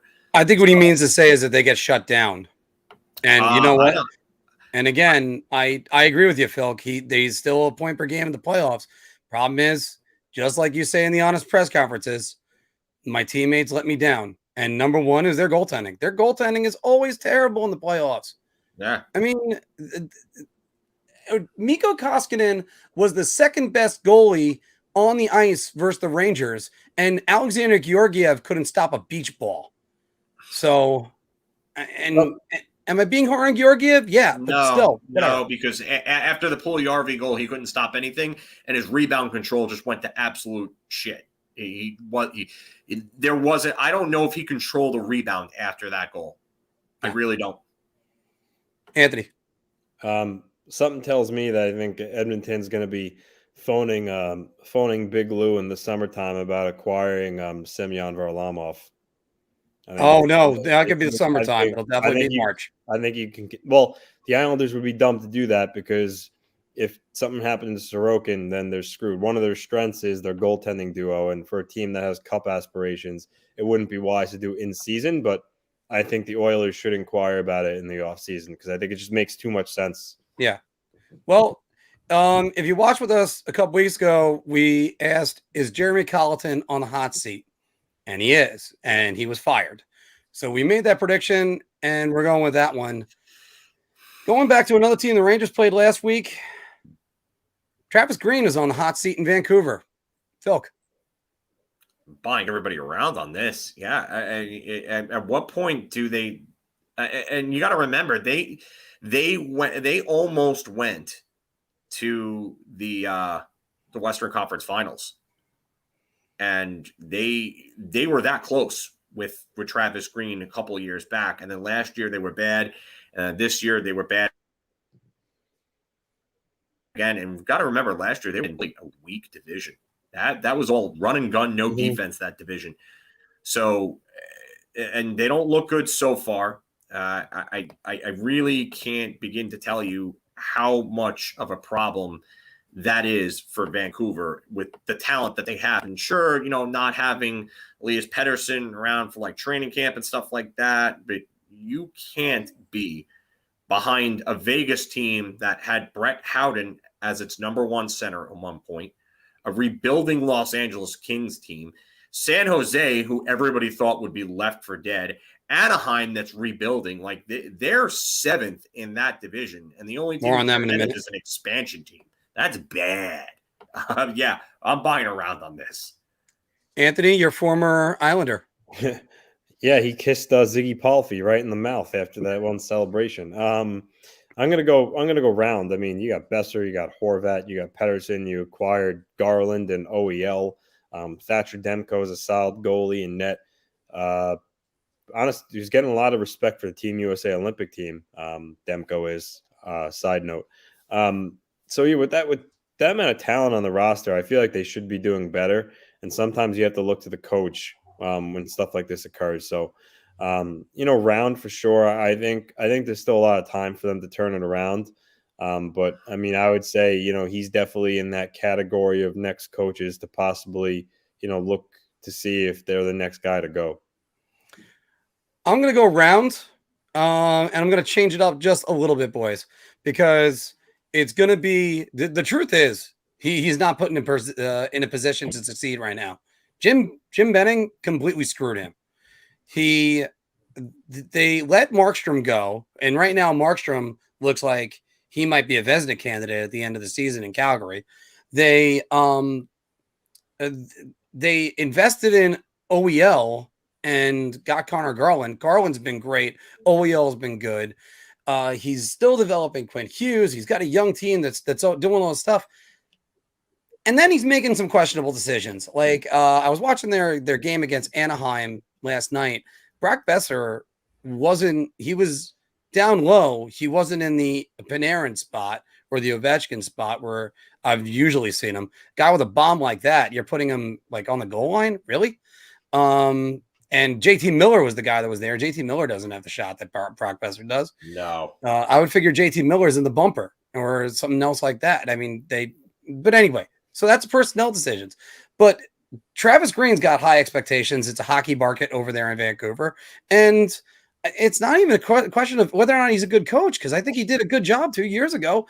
Anthony said it best. They were almost in they were one game away from the Western Conference Finals. You want to say the COVID Finals? Sure. But they still won a play-in round, beat the St. Louis Blues, and then almost beat the Vegas Golden Knights. It's almost 3 rounds. So I don't think Green should be on the hot seat, but he's going to be, and I think he might be the next coach fired. So, I mean, where he's going to go after that, I don't know. And by the way, he might be fired and still coach with Team USA because he's still a good coach. But the team we mentioned last night, Anaheim, their rebuild is the most under the radar story. I'll start it. I'll go. Yeah. Cheers. Buying everybody around. Nobody's talking about Anaheim being in a full rebuild and in third place right now. And they're not showing signs of slowing down. They got their franchise pieces in place.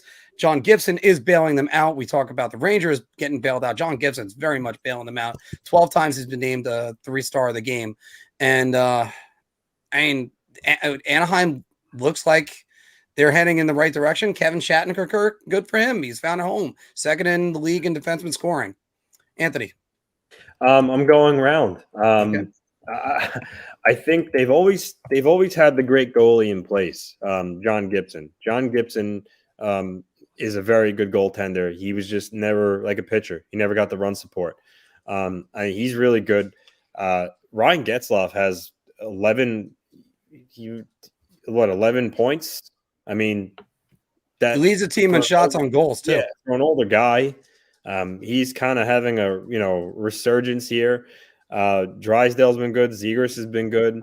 And Troy Terry, he came up with some fanfare, a couple of years ago, and then the guys like Zegras and Drysdale kind of like surpassed them in all the talk. But him and Sam Steele was supposed to be the next best thing. And Terry's starting to put it together here. He's been fantastic for them.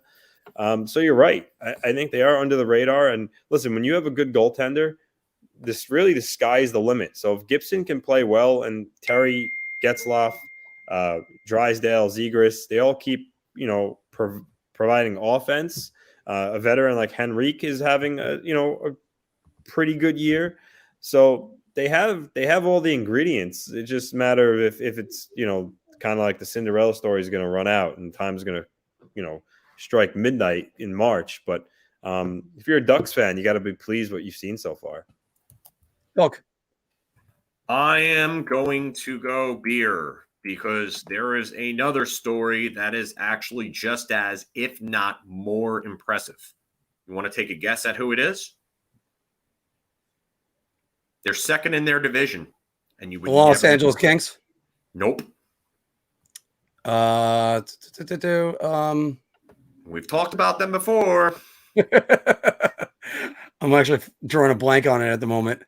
The Detroit Red Wings. Oh yeah.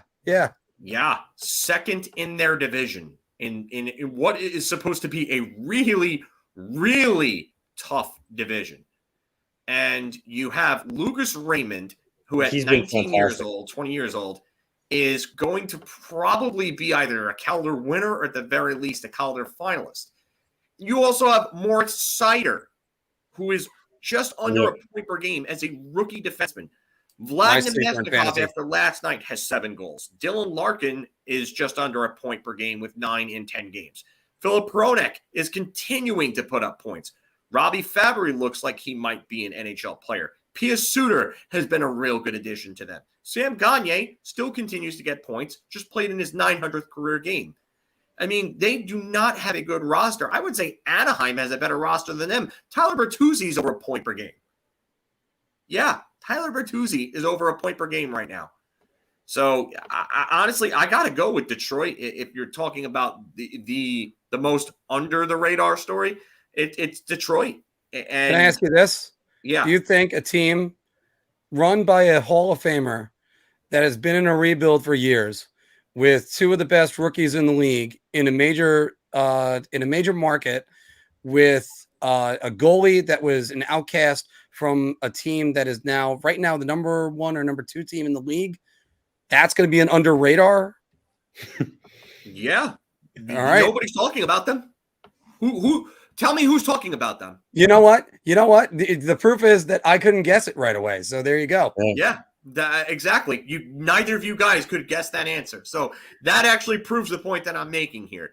And I tell you right now, if this continues and you look at the standings, Florida's got 21 points. The Rangers and the Devils gave them their first 2 regulation losses.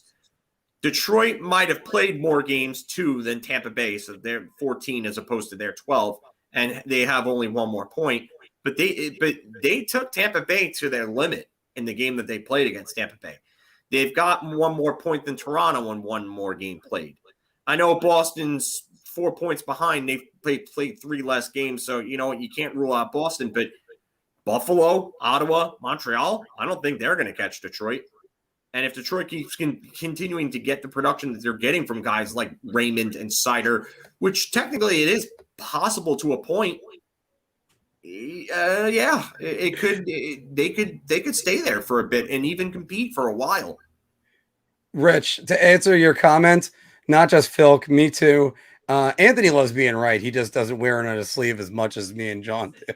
I don't have any. I have short sleeves, but yeah, I do like it. Yeah, I mean, I got the room, but I got these guns. But so.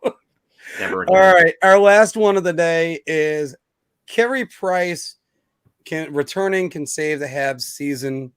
Anthony, start up. I've always thought that he was a little overrated in some aspects, but he is a world-class goalie. I'll give him that, and I think him returning will help Montreal. But I'm going to go shot only because now I always said, like, in the beginning of the season, referencing the Islanders after those 2 games and some other teams, like, 5 games or so, or it's real early. But Montreal is getting to the point now where they're falling too far behind, and the parity in this league with teams in their division are always going to be playing each other, picking up points for the teams that they're trailing. I don't know if they're going to be able to make up the ground just on that alone.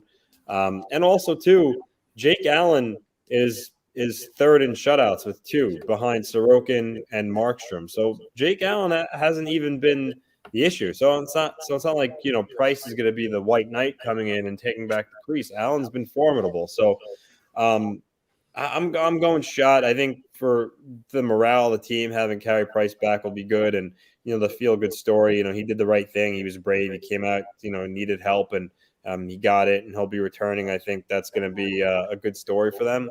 I just don't know. I just don't know if they're going to be able to make up the ground that they lost unless some teams seriously fall apart. Phil? Yeah, I'm saying a shot here because one, it's not going to help their offense, which I believe they are second or third last. They're second last in the league. Only Arizona has scored less goals than Montreal. Montreal has 28. Arizona has 19. And if you look at their roster up and down, Nick Suzuki with 12 points in 14 games is pretty good. But the rest of their scoring, Tyler Toffoli, 3 goals, 7 points in 14 games. Jonathan Drouin having a decent year, 7 points in 11 games, 2 goals. Josh Anderson, 3 goals, 6 points in 14 games. Definitely not living up to that near $6 million cap hit that he has.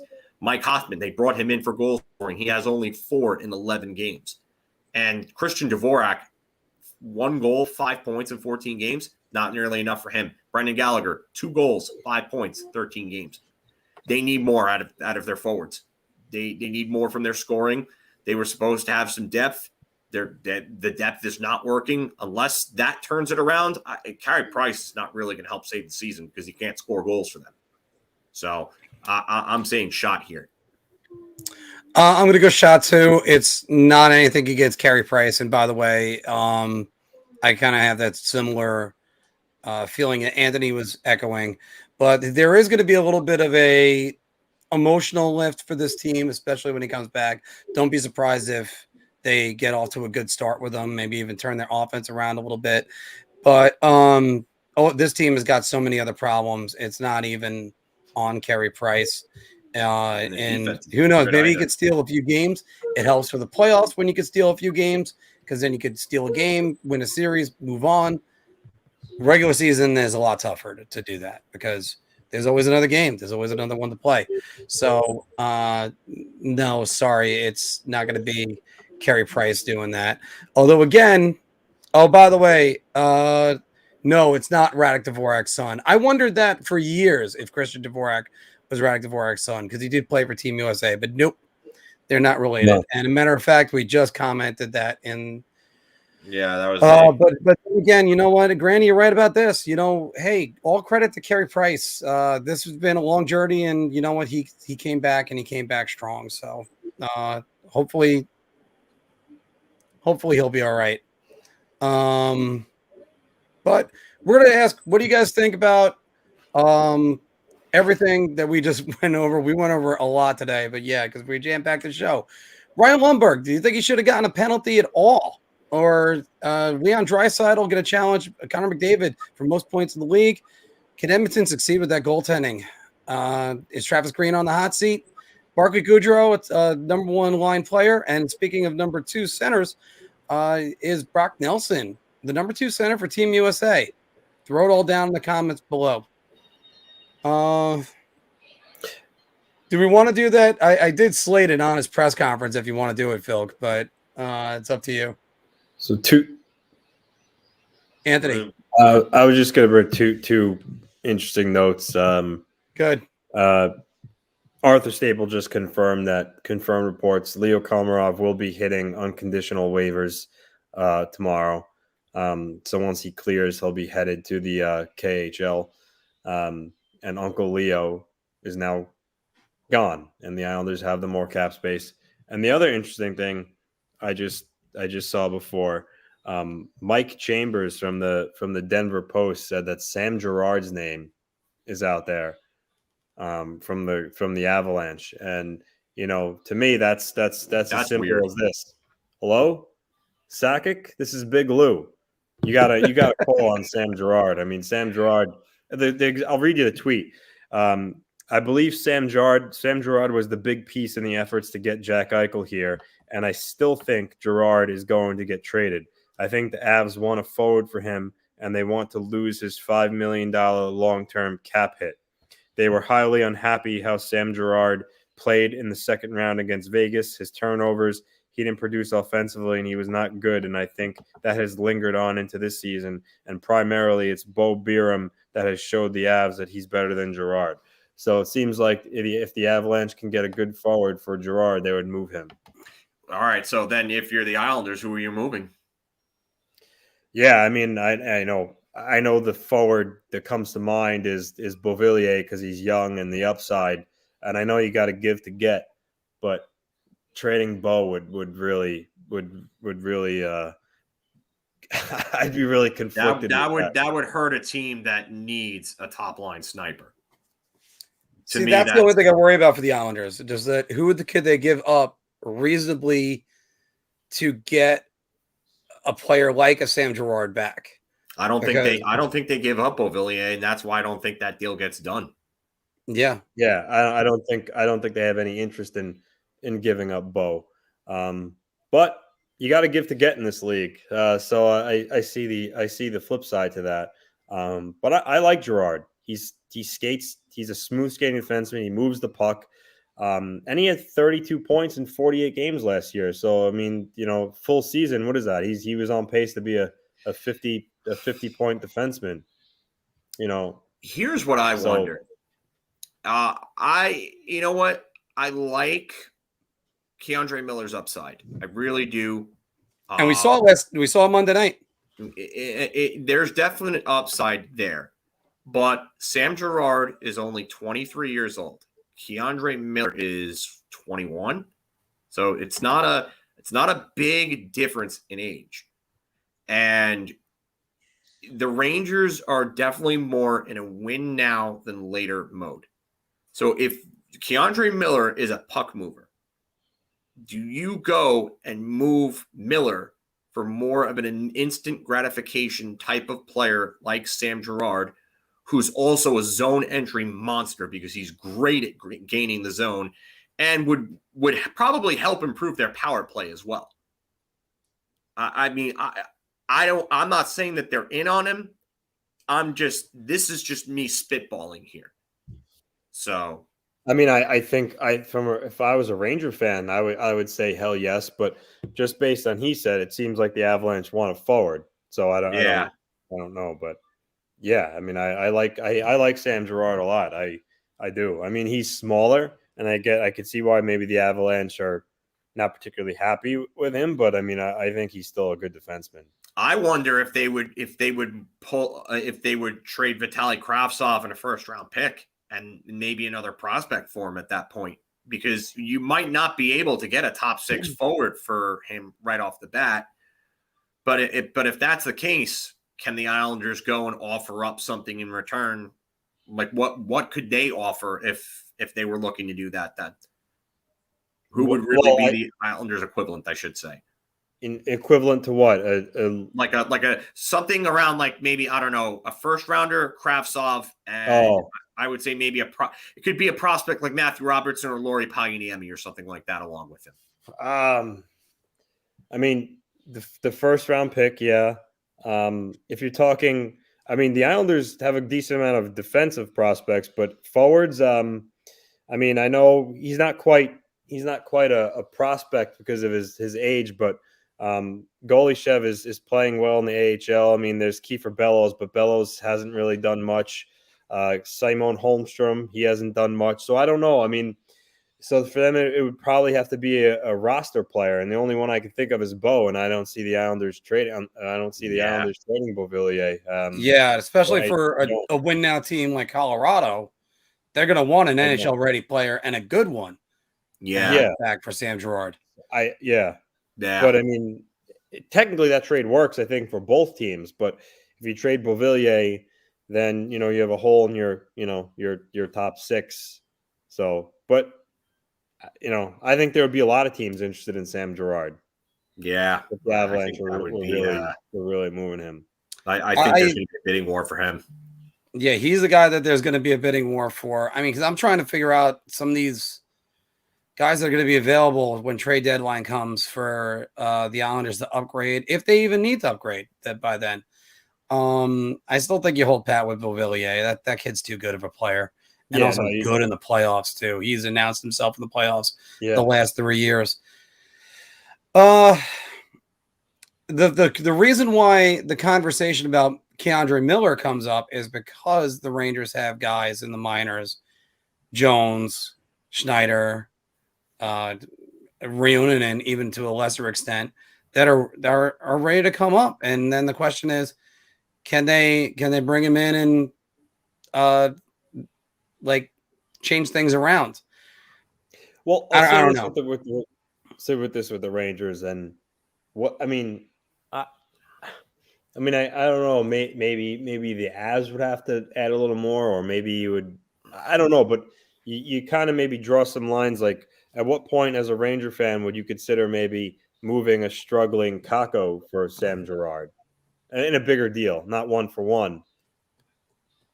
I don't know if you do that. If you're gonna move Kakko, I really, especially because considering you're subtracting from your roster already, like we brought up how Colorado is a team that's going to be subtracting from their roster if they move Sam Girard, and they're going to want a piece, like you said. And that's true. And that's why I don't see the Rangers moving Kravtsov in the first. And maybe Filipino could go in that deal. Maybe Filipino and something else for Sam Girard. Yeah, I don't see Kakko getting there yet.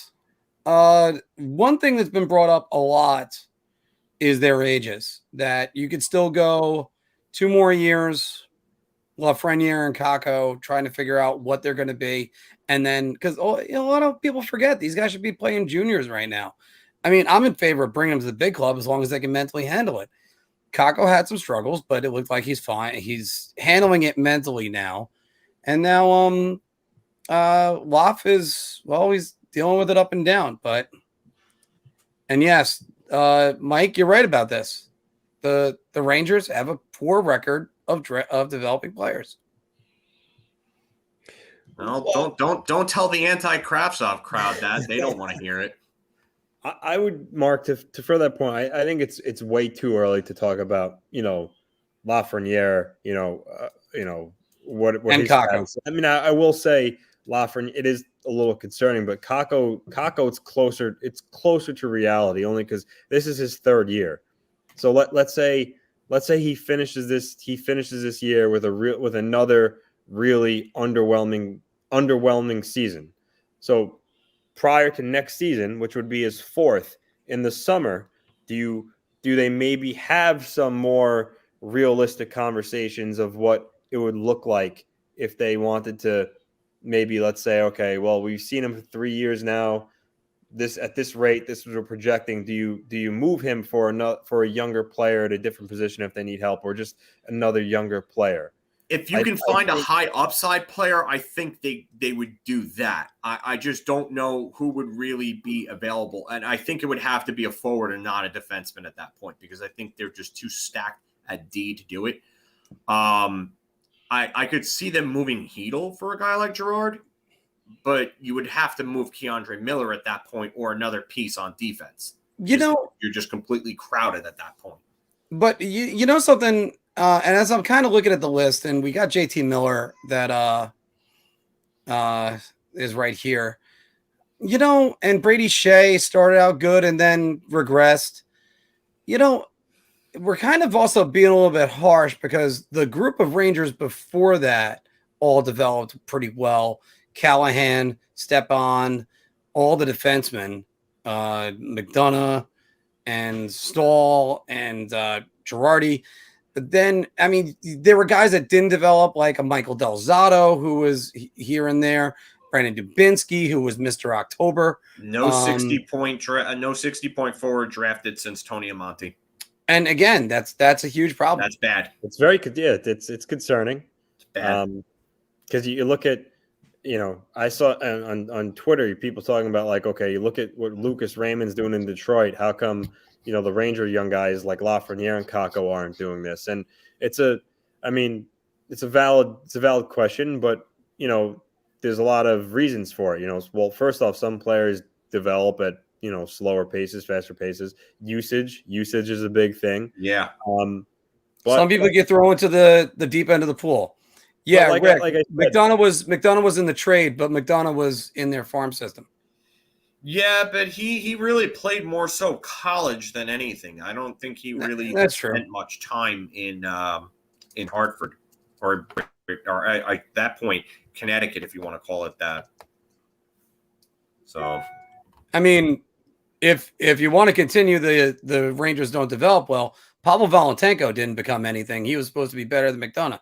Nah, I never heard that. And McDonough had a higher draft pedigree than Valentenko did. He did. I mean, you used to hear people talking about how strong Valentenko was and everything, and how unbelievable he was. I never heard anybody talk about Pavel Valentenko and that. I just heard that he might be able to. Yeah, McDonough played 38 games in 2011 with the Wolfpack or the Whale, because I think they switched that season. Yeah, but I mean, one mark. Yeah. I wanted to we talked about this in our group chat. I just wanted to touch on this. Bob Murray in Anaheim. And I'm bringing it up because Frank Ciavarelli just tweeted that the Ducks owner, Henry Samuel, is meeting this afternoon with Murray, who was placed on administrative leave for improper professional conduct. And he says, certainly possible that Murray's future with the franchise is determined today. So we were talking about this earlier with Bob Murray in Anaheim. Improper professional conduct. So that's broad, obviously. He tweeted his negativity. And so it seems to me this is a case of a guy who was a hard ass that maybe took things a little too far. And Mark, you made a good comment earlier about, there's nothing wrong with expecting a lot, and you made some good points. But in this day and age, especially what's happened in Chicago, there's a fine line in being too tough and being abusive. So if Bob Murray was making this a little too personal in his tirades, we're just assuming, we don't even know if he definitely did it, but based on what he said. So if he was just a little too tough and kind of maybe insulted people and used some vulgar language, it's a fine line, and I can understand why, because everything going on, the Ducks want to get ahead of it and show that they're not just sweeping it under the rug, because Chicago did that, much more serious situation, but they swept it under the rug, and it left a black mark on the league. And I think the Ducks are just trying to get ahead of this. Yeah, I don't blame him for doing that, and it's smart. I mean, like Anthony said, we really don't know any details yet. Nothing's really been released, so I'm not going to jump to conclusions or anything like that without having more information. But I will say one thing. For a sport that just signed 2 new big TV deals with 2 major networks that are trying to grow this game, this is the absolute worst time for all this stuff to come out. And it's just not a good look for the NHL at all. I know everybody's going to say, oh, fire Bettman. Gary Bettman is the cause of the problem. You got to remember, and thank you, Rich. We appreciate that. But you got to remember, Gary Bettman works for the owners. There are 32 owners that didn't want to fund John Doe number 2's cost for therapy and all that other stuff in regard to the Chicago Blackhawks scandal. But it's terrible that, Gary Bettman's going to take the flack for it because he's the figurehead. But like Kurt is saying right here, it's bad luck, bad timing. And Anaheim, good for them for getting on top of it as soon as they have and showing that there's some effort, because obviously Chicago did the absolute 150% wrong thing to do. But yeah, at some point, you got to start cleaning up the ownership and all the management when all this type of stuff happens, because there's obviously a culture problem in hockey that needs to be addressed. I would say, based on the fact that they put him on administrative leave, is that they have enough there that there's definitely something to the claims that they've received about him. Because if it was unfounded, I don't think they would have done that. So to me, that shows that there is something going on with whatever happened. And then you got this one too, the Pittsburgh scenario with Aaron and Jared Scaldi, with Bill Guerin and those acquisitions, and then coming to a settlement with them. Like, something was really wrong with that situation if they came to a settlement with them. So something needs to change with hockey culture, like big time. Like, the old boys club needs to go. It needs to go. Enough is enough. I'm tired of it. I was told by Mark Bethot that there was no stigma in hockey.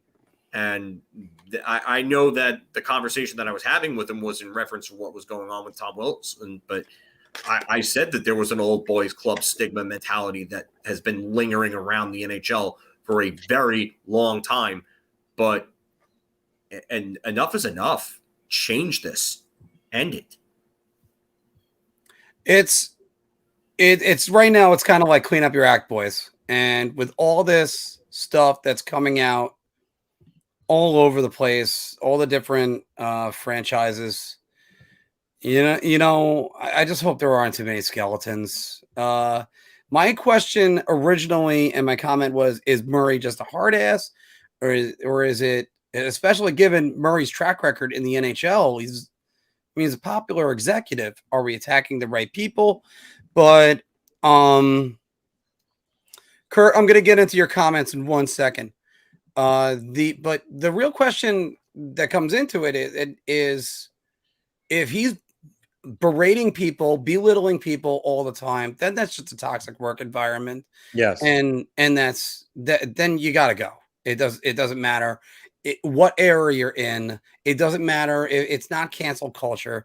It's something where there's a wrong that's right there. You're supposed to be able to be professional and work at it. It's not like, now on the other hand, if we find out he's just yelling at people, telling them to do their jobs, that's one story. Hell, Ellen said, we're trying to make an entertaining product. We're not trying to bake cookies. And Ellen's still on the air. There's a way of doing it, though. That's the thing. So it depends on what verbiage he uses and how he does it. But we'll see what comes out with that. I just thought, thank you, AZ. I just thought that was interesting. Now, Kurt, now I read all of that. By the way, to say that they just got rid of him for comments that he made in private, there was a pattern of behavior when it came to Donald Sterling, and he was very much in the wrong at all times. The comments that he made ended up making it out to journalism and sponsors, or the journalists, and sponsors ended up dropping out. That's why it was basically in a you got to go situation. I am never going to feel sad for that guy because, one, he's a scumbag, and two, he made $1.9 billion out of that. And he still wants to paint himself as a victim. Oh, I can't believe I lost my team. No, you were an asshole long before this. So that's one thing. But yeah, I know that was the nail in the coffin, Kurt. You're 100% right on that. And it's you see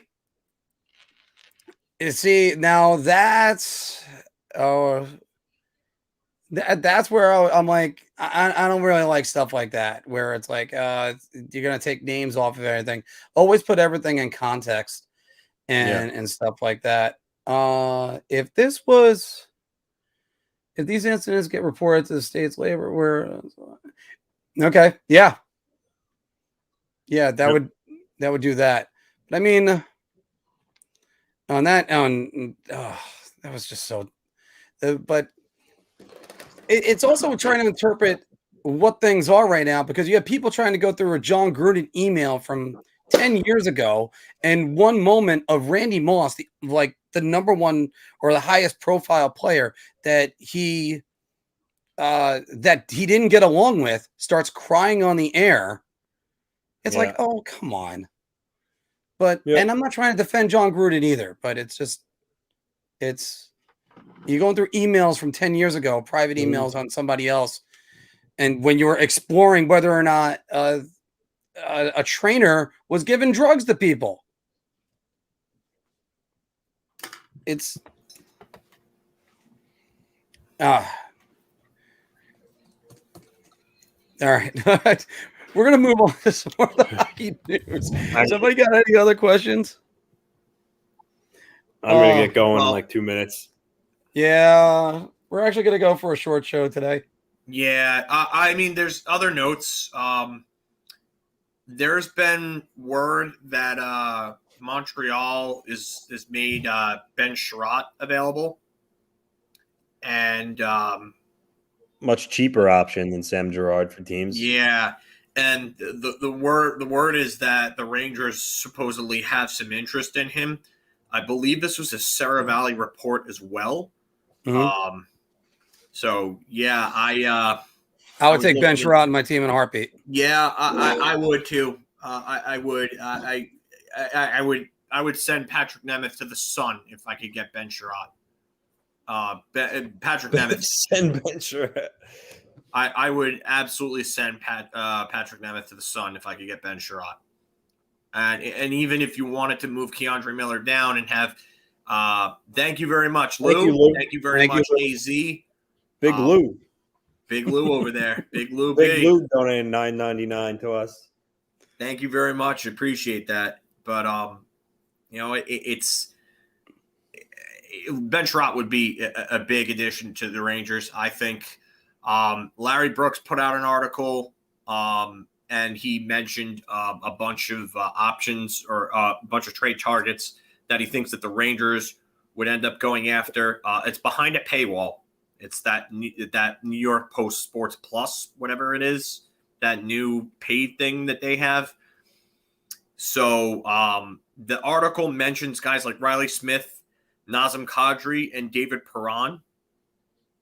It's really just those four types of guys. So St. Louis is a really good team right now. I don't see any reason why they would move David Perron.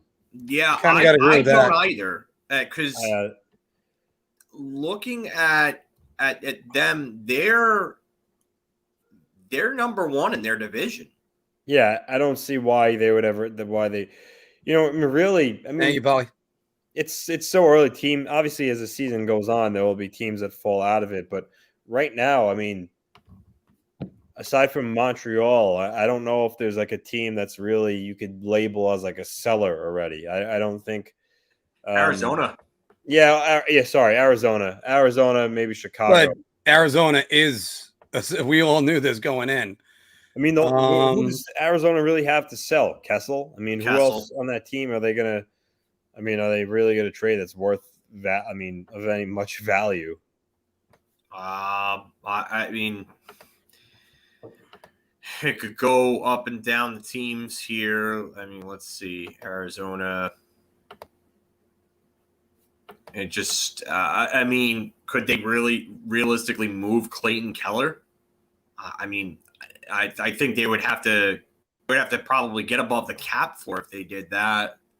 They'd have to take some sort of salary back in return. Yeah. Louis Erickson. I don't think Philip Forsberg is going to be going anywhere. A lot of people around that situation keep saying, how much he wants to stay in Nashville. I mean, he's definitely would be a target for a lot of teams if Nashville decided to move him, and he's in the last year of his contract. Well, the only thing I would say to that is that he was not happy when they moved Victor Arvidsson this past offseason. He was not happy at all. He was outspoken about it. Nashville is right now fourth in their division. They are not a top 8 team in the conference in terms of points. They're behind St. Louis, Minnesota, Winnipeg, Edmonton, Calgary, Anaheim, San Jose, Los Angeles, and Vegas. And you would expect Vegas to probably start to play better. If they get Jack Eichel back by the end of the season, that's only going to help them. Can Anaheim continue at this pace? Who knows? Calgary looks legit. Edmonton looks like they're not going anywhere. Dallas, I think, is going to start to play better. That's another thing. Colorado is definitely not going to continue playing the way that they're playing. So I don't know if Nashville's really got the firepower to stay with the rest of the teams there, you know? Jacob Chikrin, AZ just mentioned this. He's got 3 more years on his contract at $4.6 million. That's actually a pretty affordable deal. If they decide they want to move him to a contender late in the season, they would get a haul for him, but I think you get a haul. Yes. I think that's more of an off-season deal, though. Yeah. Not because of the fact that he has a high salary, because he doesn't, and that would actually be easier for a team to acquire than someone like Jack Eichel midseason. But I really do think that a team that looks to acquire him is going to have to give up a lot, and that's going to make it an off-season trade. And I know I see a lot of Patrick Kane chatter in the box. I just want to check that contract and just see whether or not the problem is that he's got a very, very high cap hit, and he's older, so he's like 33 going on 34, I believe. And he's got one more year after this at $10.5 million and a no move clause. A full no move clause. Yeah, they always talk about him going to Buffalo, and I still don't see that happening right away. No, I don't see him going to Buffalo. I know it's his hometown, but why is he going to go to a team like that, especially after maybe he's got unfinished business with that cabbie. Yeah, I mean, 1 year left after this deal at $10.5 million with a no move. I personally don't see it. If he leaves Chicago, I wouldn't be surprised by that, especially after everything that just happened and like the bad look of like what he and Taves were saying, even though what he said wasn't as bad as what Taves said, basically defending Bowman. But yeah, I don't see where I could easily see Patrick Kane leaving Chicago after next season.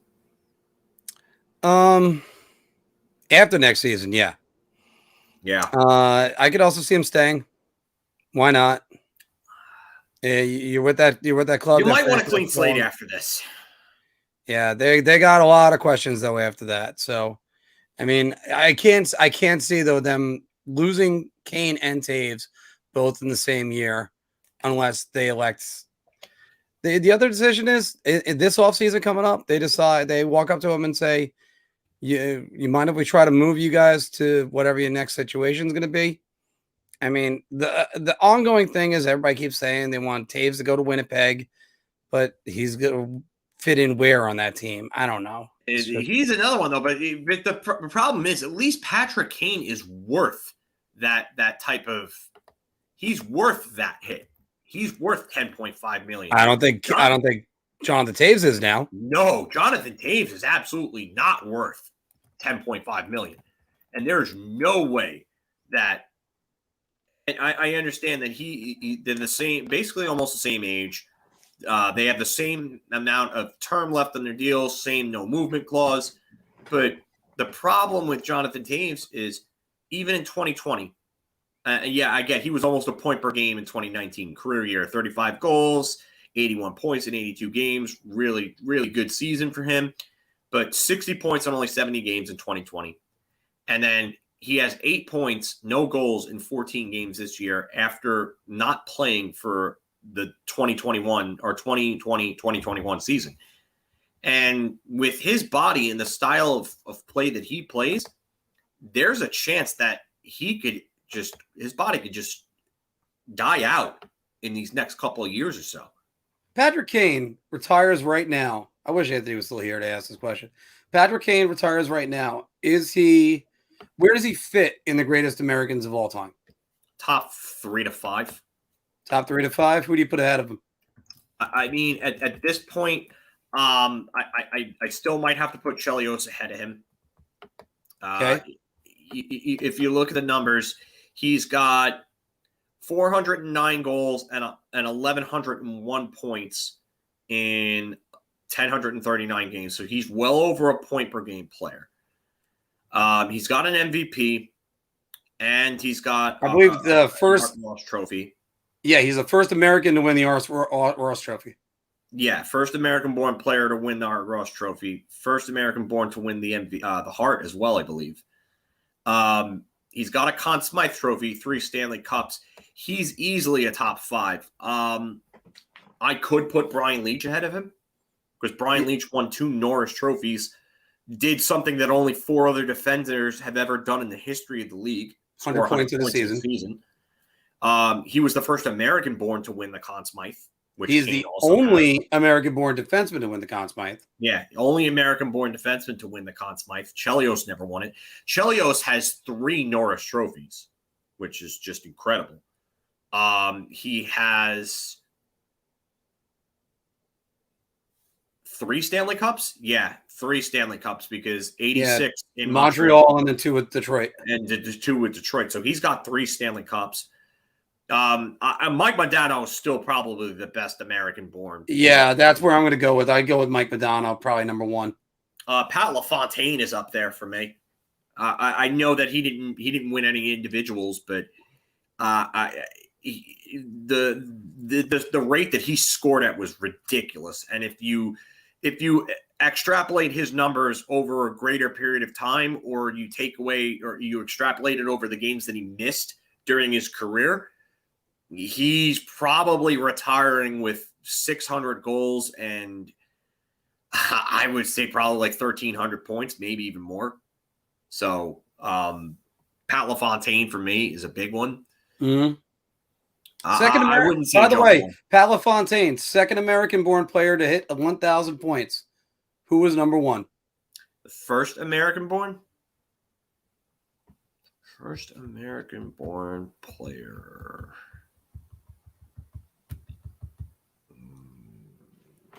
I'm going to have to... Joe Mullen. Joe Mullen is the first to 500 goals. I knew he was the first to 500 goals. I thought he was the first to 1,000 as well, points. Ooh, that's interesting. This is a name that I'm going to know, and I'm going to kick. You're going to know it. He coached, I want to say 5 years ago for a team he was famous for.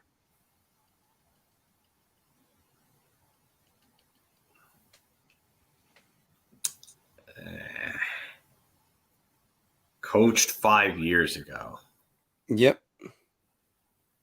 It's not Jeremy Roenick, Chris. I know it's not Jeremy Roenick. Yep. Jeremy Roenick hasn't coached. Yeah.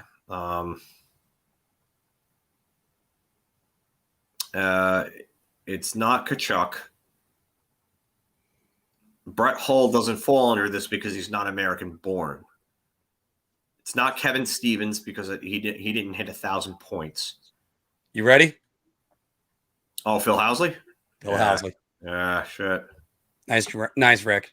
Right. Yeah. But yeah, Phil Housley. People forget how good of a defenseman that guy was. And man, he was incredible. He was incredible. I mean, he was the American Paul Coffey. He didn't play that much defense, but yeah, he was a real good, real solid offensive defenseman. Sabres, Blackhawks, Winnipeg. I always remember him as a Winnipeg Jet, but I remember him as a Winnipeg Jet and a Sabre. I liked him in his days in Calgary too. He was still pretty good in Calgary. He was like a 60-point guy there, I think, 1 year, and then he came back and then he was a 50-point guy there like later on in like 2000, which was crazy because he was like 36 by that time. Phil, what the hell are you pulling out of your ear? Something on my ear. It feels weird. Right. Hopefully it's not one of those worms like that No. were in the Wrath of Khan. No. Khan. All right, but Okay.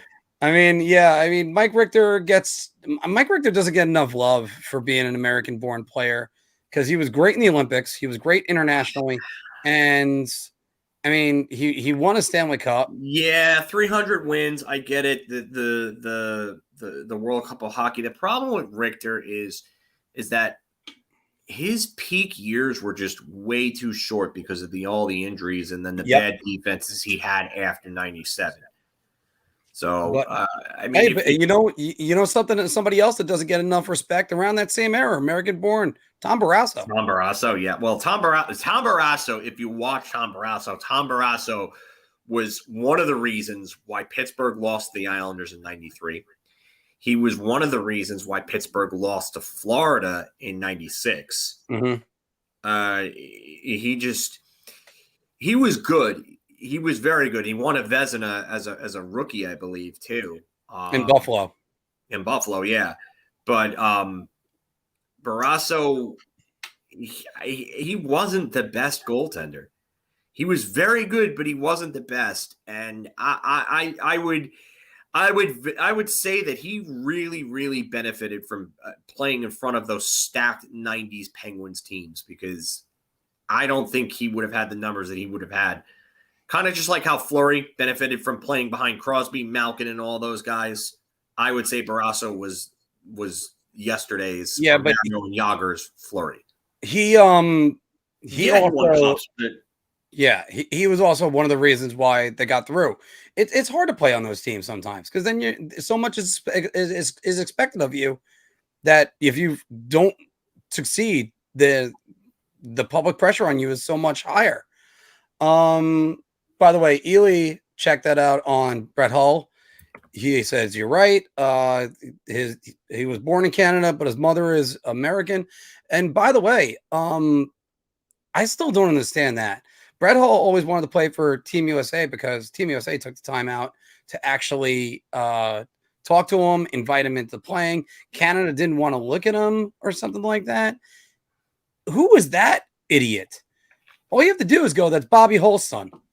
He should be on. It's like the people that used to say, "Oh, surprised Stephen Curry is that good." He's Del Curry's was overlooked kid. so badly, Brett Hull. I never understood that, and it's funny because, I mean, Adam Oates went there to St. Louis, and then he just absolutely broke out. And Adam Oates is one of the best playmakers ever, one of the very rare few with 1,000 career assists. But I mean, Brett Hull was a 50-goal guy with Craig Janney centering him. Yeah. And Craig Janney might be noted more for anything than have his wife having an affair with Brendan Shanahan and leaving him for Brendan Shanahan than his actual playing career. I really hope that's documented. It is documented. Trust me, it is. Just like the Eric Lindros, Rod Brindamore thing was documented. It's okay. It's well known. All right, as long as somebody can Google it and go, we point to that as a reference. Yeah, I'm not just throwing this out basically. Trust me, I'm not. All right, because I just started this LLC. It would be hard pressed to give it all back. But it's it's that thing. You forget how many good American players there were from yesteryear. Frankie Brimzek, who was known as Mr. Zero in Boston, comes to mind. And there's lots of good American players. It's just they really did not hit their stride until probably after Brian Lawton. I mean, Brian Lawton, who was the first American to go #1 overall, and then Madonna after him, and Barrasso. It's just there's a lot of guys, and now this crop is getting incredible. Although, can we please produce another center besides Eichel and McDavid? Sorry, not McDavid, Matthews. Matthews, yeah. Misspoke. So, well, Jack Hughes looks like he could be a really good player. I'm not sure if Jack Hughes is anything more than what like Matt Barzal is. I just don't. That. And you know, you take that if you're Team USA because he's a great skater. He has great hands. He's a very good playmaker. I just don't know if his shot ends up ever being something that consistently beats goaltenders the way that you would need it to do so in order for him to be like an elite scorer. So, yeah. And Dave, 100% on this one. Yeah, we all wish McDavid was American. Because I mean, think about this. We were talking earlier today about whether or not Brock Nelson's going to be the number 2 center for the Americans. On the other hand, Canada's going to roll out Connor McDavid, Nathan McKinnon, Matt Barzal. I'm already at a loss for words. Patrice Bergeron, Sidney Crosby. The list is endless. They're gonna have so many centers that play in wing. I mean, we're in the middle of it trying to go, gee, can we move JT Miller to the center again? No, it's not. It's USA needs centers. That's actually how they ended up going far in 2010 because they had Ryan Kessler as a shutdown center and an offensive producer. Chris Drury, who was grinding out on the fourth line. Their first line was Stastny, Kane, and Parise. Parise with that incredible goal to force overtime. And I'm trying to remember who that third line center is on that team. In 2010. 2010. So it was. It's too late for Madonna. No, Madonna wasn't on that team. Yeah, that's 2006. Who? Was it Pavelski? It could have been Joe Pavelski. I thought he was on a wing, but it could have been. I'd have to look that up. Pavelski, who had one of the goals in the Sochi game, the famous TJ Oshie Sochi game. Yeah, Stepan was 2014. Yeah, he was 2014. He wasn't on the team. Yeah, there's definitely a guy that we're missing on there. Stepan was the best forward at the 2010 World Juniors. Yes. He was over 2 points per game. He had 15 points in 7 games for USA. And Carlson had the gold medal winner. Yeah. The golden goal. Let's see here. Oshie was too young at that time. It wasn't him. There's a guy that I'm missing. I know that. Jamie Langenbrunner was on that team. He was a winger. So David Backus was on that team. And he was a center. So, yeah. There you go. And Ryan Kessler was a center as well. Pavelski was also on that team. Pavelski was on the team. I just didn't know I didn't think he was the center. I thought he was a wing. I don't know. I don't remember, to be honest with you, if Pavelski was playing center or wing because he's played both for a while. So, quick question: if there's an injury to a Canadian center, where does Brett Howden fall on the depth chart? Is there a spot for Waterboy? I mean, serious. In all honesty, you might be able to win the lottery in that case. That would be akin to winning the lottery. Callahan was on that team, but he was a winger as well. That's why we were trying to figure out the centers, guys. And even that was you. Wonder if there's an injury. Anthony Cirelli gets a call.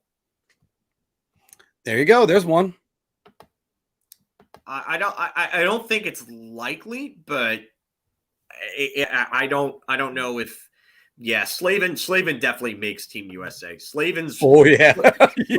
Slavin, if he's not on Team USA, then their management needs to just step down because Slavin's the best shutdown defender in the league for my money.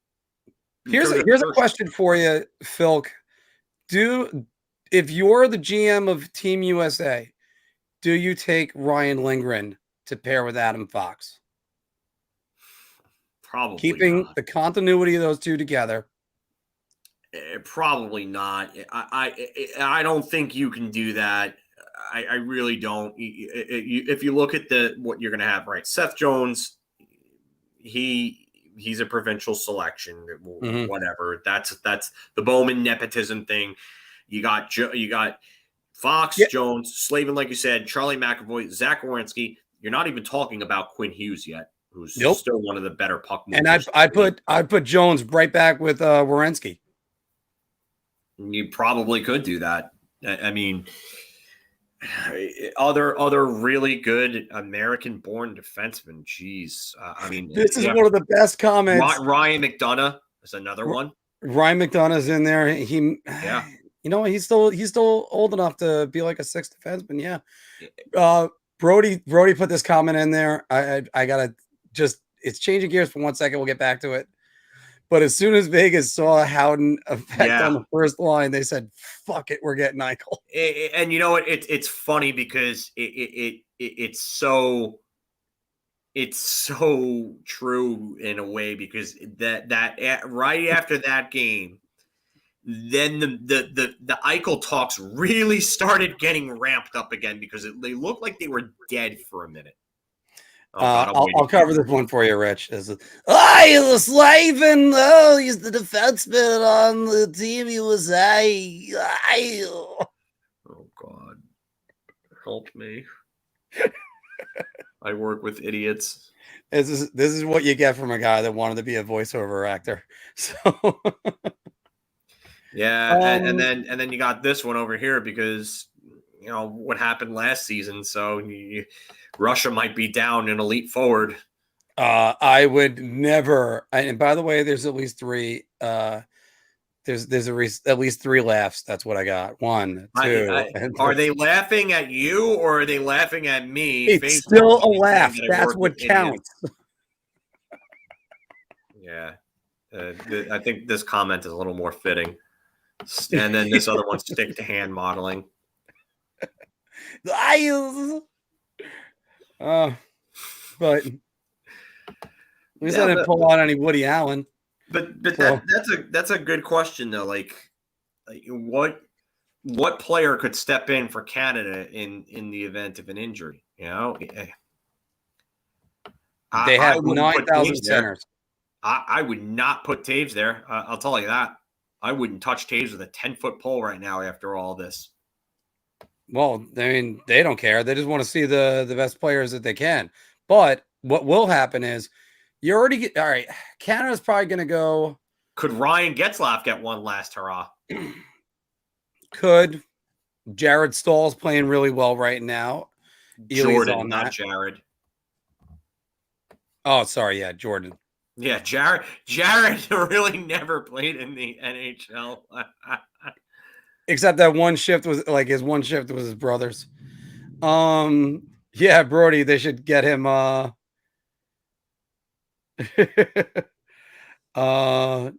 they should get Panarin US citizenship, and now that would really help. Bobby Holik and Peter Nedved did things like that. Peter Nedved got Canadian citizenship and played in the World Juniors for Canada, and then the Olympics. Yeah, and the Olympics, and then Bobby Holik played for Team USA for a little bit too. And then they played for their home countries as well. So yeah, I had a thought, and I just lost it. I got it back. You're definitely going to go Crosby, Bergeron, and Marchand. And the funny part is they might be the shutdown line. My problem Nugent is Hopkins get a spot if there's an injury for Canada. Who? Ryan Nugent Hopkins.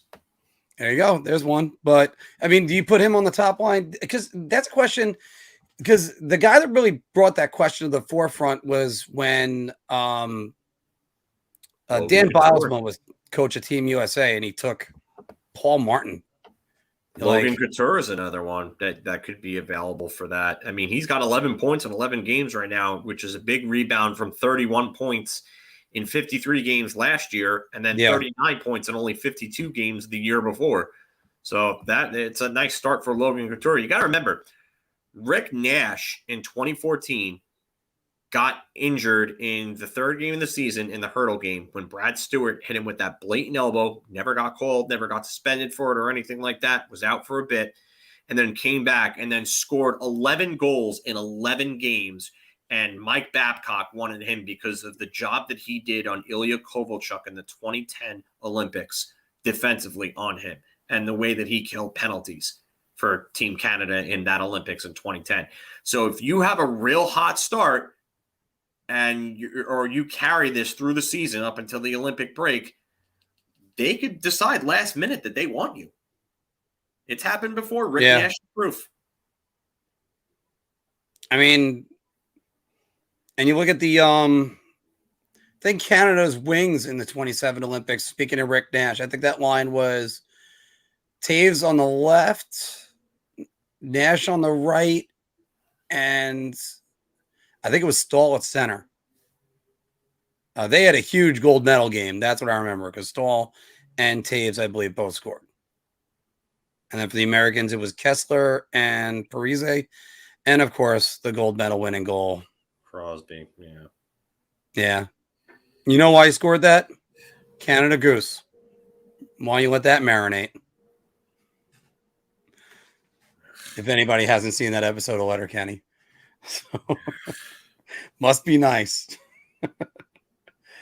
All right. So why don't we go like 4 more minutes or 3 more minutes? Yeah. Because I gotta eat something. I'm getting hungry. Yeah, it's all right. I've been under the weather today, so I've been completely out of it. This has been obviously best part of my day. So and of course I clicked on something I shouldn't have clicked on yet, so we'll get that in a minute. Oof. By the way, Finland. Yeah, Finland looks great. When you're talking about putting Sebastian Aho on the second or third line, look out for them. Aho, Rantanen, Barkov. Their defense is really, so who's their defense? Heiskanen. I think Lindell is finished, but I don't know if Lindell, I don't know how he works. Anton Lindell, No. S. Lindell. In Dallas, the defenseman. Oh, you mean, the one on Dallas defenseman. All right. Yeah, not Lindell. Well, by the way, Lundell can actually end up making Team Finland anyway. The way he could. Playing.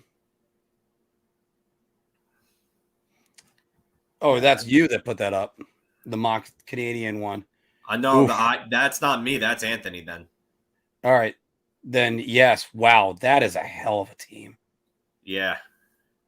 Like, that's the one I look at and go, how do you not? Yeah, if Canada doesn't win this, I'd be shocked. But the Russian goaltending is just, it's stacked.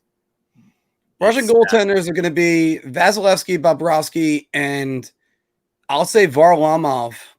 Yeah, I was going to say As Varlamov. I butcher the pacing of saying his name, Varlamov.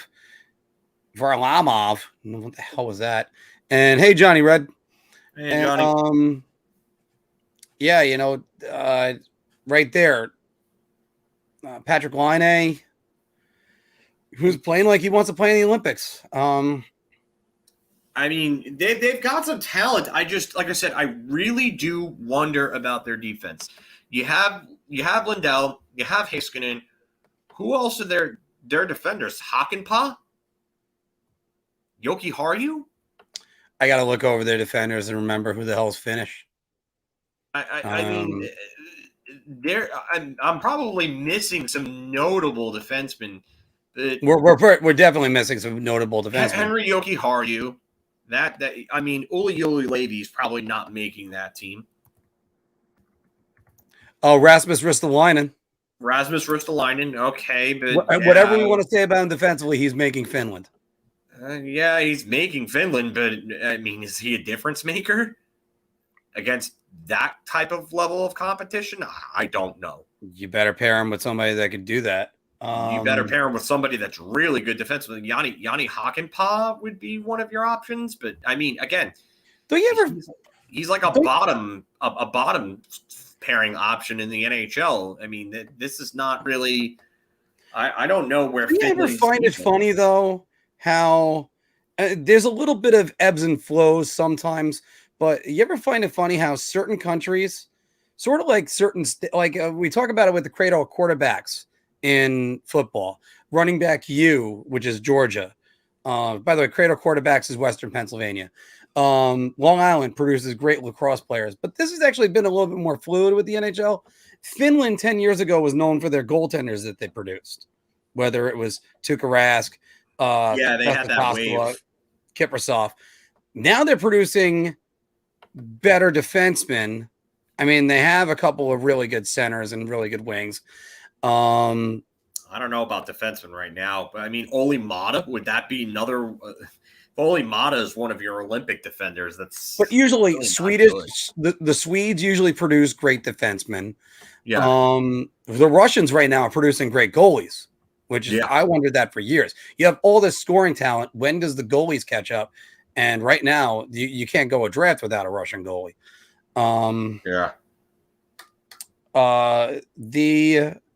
The Canadians always produce everything. United States seems to be on the outside, where it's just we're doing the wings, we're doing the defensemen, our center is kind of up in the air. And right now, we went through a patch of great U.S. goalies, and not as much right now. That they're okay. By the way, I think it was Granny that asked U.S. goaltenders. Who do you think? Gibson, Hellebuck, and then probably Thatcher Demko would probably be the third one. Thatcher Demko over Spencer Knight, the way he's playing. Oh, absolutely. Thatcher Demko is more established. You go with the more established. Yeah, you absolutely have to go with the one that's more established there. I mean, I'm still looking for Finnish defenders, and I don't see an answer here. I really don't see a whole lot. Yeah, there's not a lot of great Finnish defenders right now. I had to reread this a couple times to make sure I got it right. How about Edmonton landing a Carey Price or a Marc-Andre Fleury? I know you're thinking Theo Fleury, but Marc-Andre Fleury. Fleury's in the last year of his contract, so. Fleury, if Fleury makes a lot of sense for Edmonton. Carey Price, I don't think is going anywhere, and I don't think Edmonton can really afford to take on a $10 million cap hit for a goaltender that's 34. I don't know who names their kid Thatcher. I don't. And that sounds like a very lacrosse bro type of name. Johnny, I was on a roll. I forgot to say, welcome back, and I'm glad to see you here. You're doing Johnny, definitely well after your surgery. Yeah, that back surgery. That I got a friend of mine going in for back surgery next month. So, that's Chicago. The Chicago doesn't even have anybody on defense that's Finnish. I'm literally just going through all the teams right now and seeing like. But by the way, I think Davies got a point here. You could probably get Marc-Andre Fleury in their net at the end of the year. In Edmonton, yeah. He's only on this one, so I gotta go. I gotta go. Ooh, I'm gonna go round. I'll go round. I'll buy you a round on that. I would go round for Fleury. I wouldn't go round for Carey Price. Fleury is definitely an option. Fleury probably. Sammy Vatanen would still be in there. I mean, Price has got that huge contract and a no move clause. Trust me, he's going nowhere. Yeah, that defense is bad for Finland. That is not holding up. That's not going to hold up. Better teams like Canada, Russia, and the U.S. and even Sweden. There is no way that they can do that. Hey, David, but good news for you, Johnny. Hopefully, you get better soon. Definitely keep us updated on how everything goes with your recovery. And if you can, keep popping back in here. It's good to see you. But tell me you look at that Finland defense and you're just like, Miro Heiskanen is definitely the biggest needle mover. When you bring up Vinny Heinola, I know he's growing, but Markus Nutivaara, I like Nutivaara, but again, these are guys like Lindell, Nutivaara, Joki Harju, Hakanpää, Heinola, Valimaki. These are just depth guys in the NHL right now. They are nowhere. All right, let me move this needle a little bit. Because by the way, speaking about the United States having no centers, neither does Russia. Can't think of a Russian center. Who? Malkin. It's not exactly exciting me. I mean, Evgeny Malkin, I think, is put together by he's like a house of cards. And he's got to be motivated to play.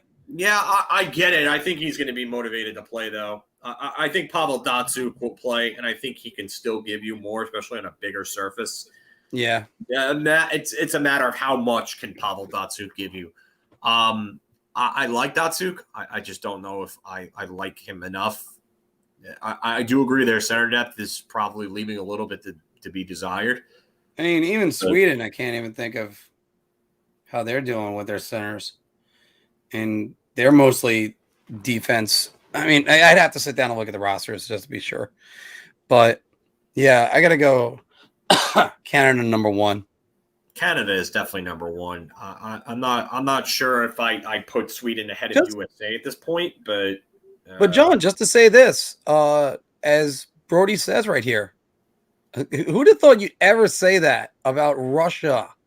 Yeah, they were the longest time. They were all forwards, no defense, no goaltending. I remember the days where friggin' Mikhail Shtalenkov and Nikolai Khabibulin was their goaltending tandem for the Olympics.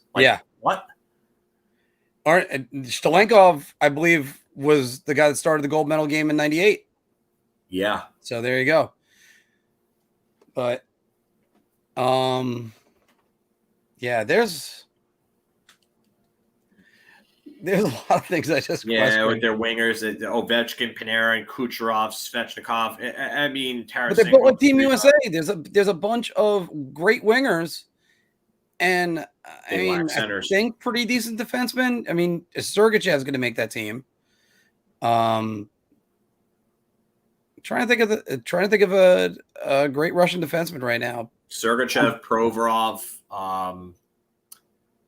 maybe Romanov, but Romanov hasn't even looked that good this year for Montreal, so I don't know if he'll make Team Russia at this point. The problem with Russia is like some of the other international teams is that some of their guys play over in the KHL. So it's harder. Like Orlov, fine. Zadorov, I don't like him on a bigger ice surface. Believe me, the Olympic shows are coming. Yeah, I mean, I don't know. I don't like Russia's defense. I like their goaltending. I don't like their center depth. Their wing depth is ridiculous, though. I mean, they have the best wing depth in the entire tournament, maybe outside of Canada. But again, there's a great phrase, and I'm going to borrow again from baseball. Back in the days of Kerry Wood, Mark Pryor, and Carlos Victor Zambrano. So I'm going back to 2003, everybody. And by the way, it was probably the one year they were all healthy. But no, that's Carlos Zambrano, not Victor. Oh, sorry. Victor is the one that was a Met, and he. Yeah, I was about to say 5 games. Oof. Anyway, so Carlos Zambrano, who was also, by the way, a switch hitting pitcher. Anyway, when somebody asked, I think it was even Tony La Russa, but I'm not sure if it was a really good manager. You know, well, what do you think? You got to face all 3 of those pitchers. And he said they're all good, but they're all the same pitcher. And every one of those pitchers, you know what you're getting every single day. Fastball, slider, curveball, changeup maybe. And the reason why I'm bringing that up is if you look at those Russian wingers, who's the guy that changes everything outside of Alexander Ovechkin? Oh, they're all going to be. I mean, if you got, let me bring up the wingers again. Yeah, I don't know if I could really. I mean, if Panarin ain't playing. Panarin ain't playing. You want to minus Panarin from that? Fine. Okay. I'll minus Panarin. But Kaprizov, Svechnikov, Tarasenko, Buchnevich, Kucherov, they're all going to be skate and shoot guys. I mean, Ovechkin's the wrecking ball. I don't know about that. I don't agree with that at all, actually, because Kucherov is a friggin' former MVP and Hart Trophy winner, and he's the last guy to score 120 points in a season since Mario Lemieux since Sidney Crosby in 2006, 2007. And I had him in fantasy. Yeah, and he's also the only guy since Lemieux in '96 to score 125 or more points in a season. So, I mean, what he was doing that year was on a very, very, very, very high level. Tarasenko is a skate and shoot type guy. Kaprizov is a dynamo. He's a dynamo. He's a dynamo. He's an absolute game changer. Buchnevich, okay, fine. You want to say he's a run of the mill type guy? Okay, cool. But Buch, by the way, Svechnikov is a power forward. He's a third. By the way, power forward. And Buchnevich will accept a lighter role. He's done that for the Rangers. Not only that, but Buchnevich is a good penalty killer. He became one, yeah. Yeah.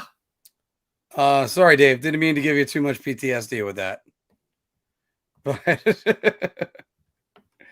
all right, so guys, we're gonna close the show today. Thank you all for joining us because it's always, this is the best part of my week. It's always great. We're trying to work on getting more shows on the Czech Z. The Czech D is Zbad. Zbad. Yeah. Oh, Zbad. Yeah, there you go. There's a Swedish center. Yeah, I'm only wearing a shirt with him on it. Yeah, I don't know what other centers they have after that though. That's going to be a rough one. By the way, if you're looking into any of these, you can always tweet Anthony. William Carlson. But we do have our first ever bar meetup coming up in 2 weeks. I'm going to have to put that as like a separate advertisement on these, and hopefully everything's going to go smoothly. Yeah, it's always great doing this. It's a little bit different that we're not doing 5-hour shows anymore, but it's probably better for all of us. But kind of miss it a little bit. But yeah, hopefully. Who do the Rangers get next, John? The next game I believe is Saturday, and that is Florida. Is it? Hold on, I'd have to. No, Florida was Monday. Not Florida. I think it's Columbus, right? Oh, it's Columbus. It's Columbus and then Jersey on. And then Jersey Sunday. on Monday, yeah. And then Montreal on Tuesday. Yeah. So sorry about that. It's all right. I said the slowest pronunciation of Varlamov before. Ugh. But yes, hopefully we can start seeing the Rangers turn things around. We got the Thanksgiving showcase coming up in 2 weeks. Team Germany could be interesting too, by the way. They have Draisaitl and then Stutzla, Moritz Seider. They don't have a lot of help otherwise, though. I mean, you might even be looking at both Lucas Reichel and JJ Petarka making that team. Yeah. So, they might be competitive in some games, but I can't see them doing much. So, really quick, just before we're going to do one more sign off, guys. It's only going to be one more. But would you say your Vezina Trophy nominees, if you had to stop today, probably would be Igor, Ilya, and Jacob Markstrom? Those guys would definitely be up there. Maybe even Thatcher Demko in Vancouver. I mean, he's played exceptionally well. Yeah, he stole that game for the Rangers the other night. Yeah, I would say the two young Russians in New York, and then Markstrom would be guys that. Could you say Anderson in Carolina? Sure, you could. I guess, but I mean, I don't know. I don't really care for Anderson. I don't think he's that good of a goalie.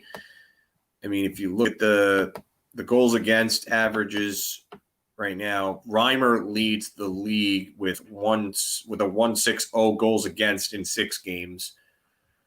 And then Martin Jones in Philly has a 1.67, but he's only played 3 games. He's really the backup there. Bobrovsky has a 1.72 in Florida with a 9.48 save percentage. So you'd have to say Bobrovsky's probably a front runner right now, but he's also playing behind a really good team. So I don't know. Elvis Merzlikins in Columbus, 9.40 save percentage, 1.98 goals against. That's really good. Jack Campbell, Toronto, 929 save percentage, 209 goals against. I don't know. I just don't think Jack Campbell's going to hold on.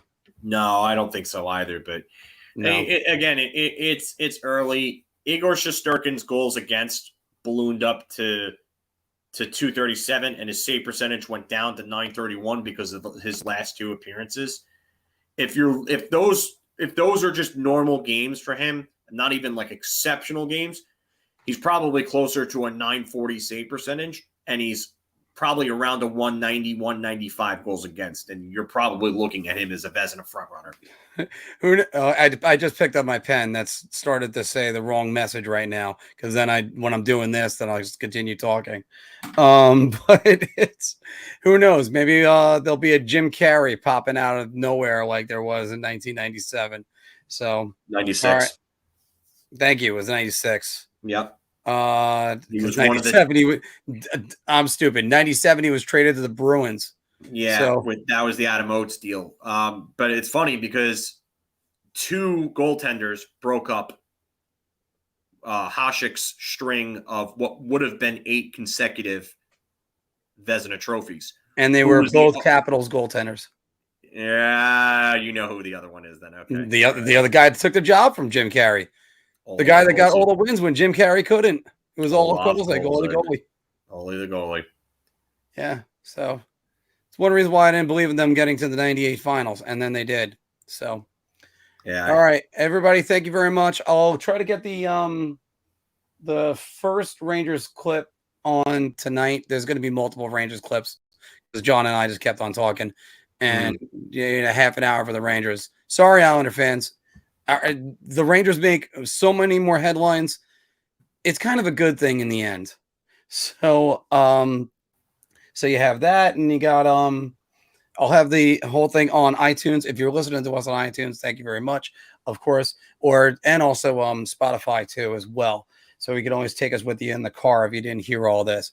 Guys, thank you very much. We are working on getting more shows. We are growing as a channel. We are growing as a podcast, and we're growing as a company. And it's all thanks to you guys. You keep watching and reading. Eventually you'll be reading, and hopefully we'll keep on producing. So take it easy, everybody. Have a good night. Take care, everybody. And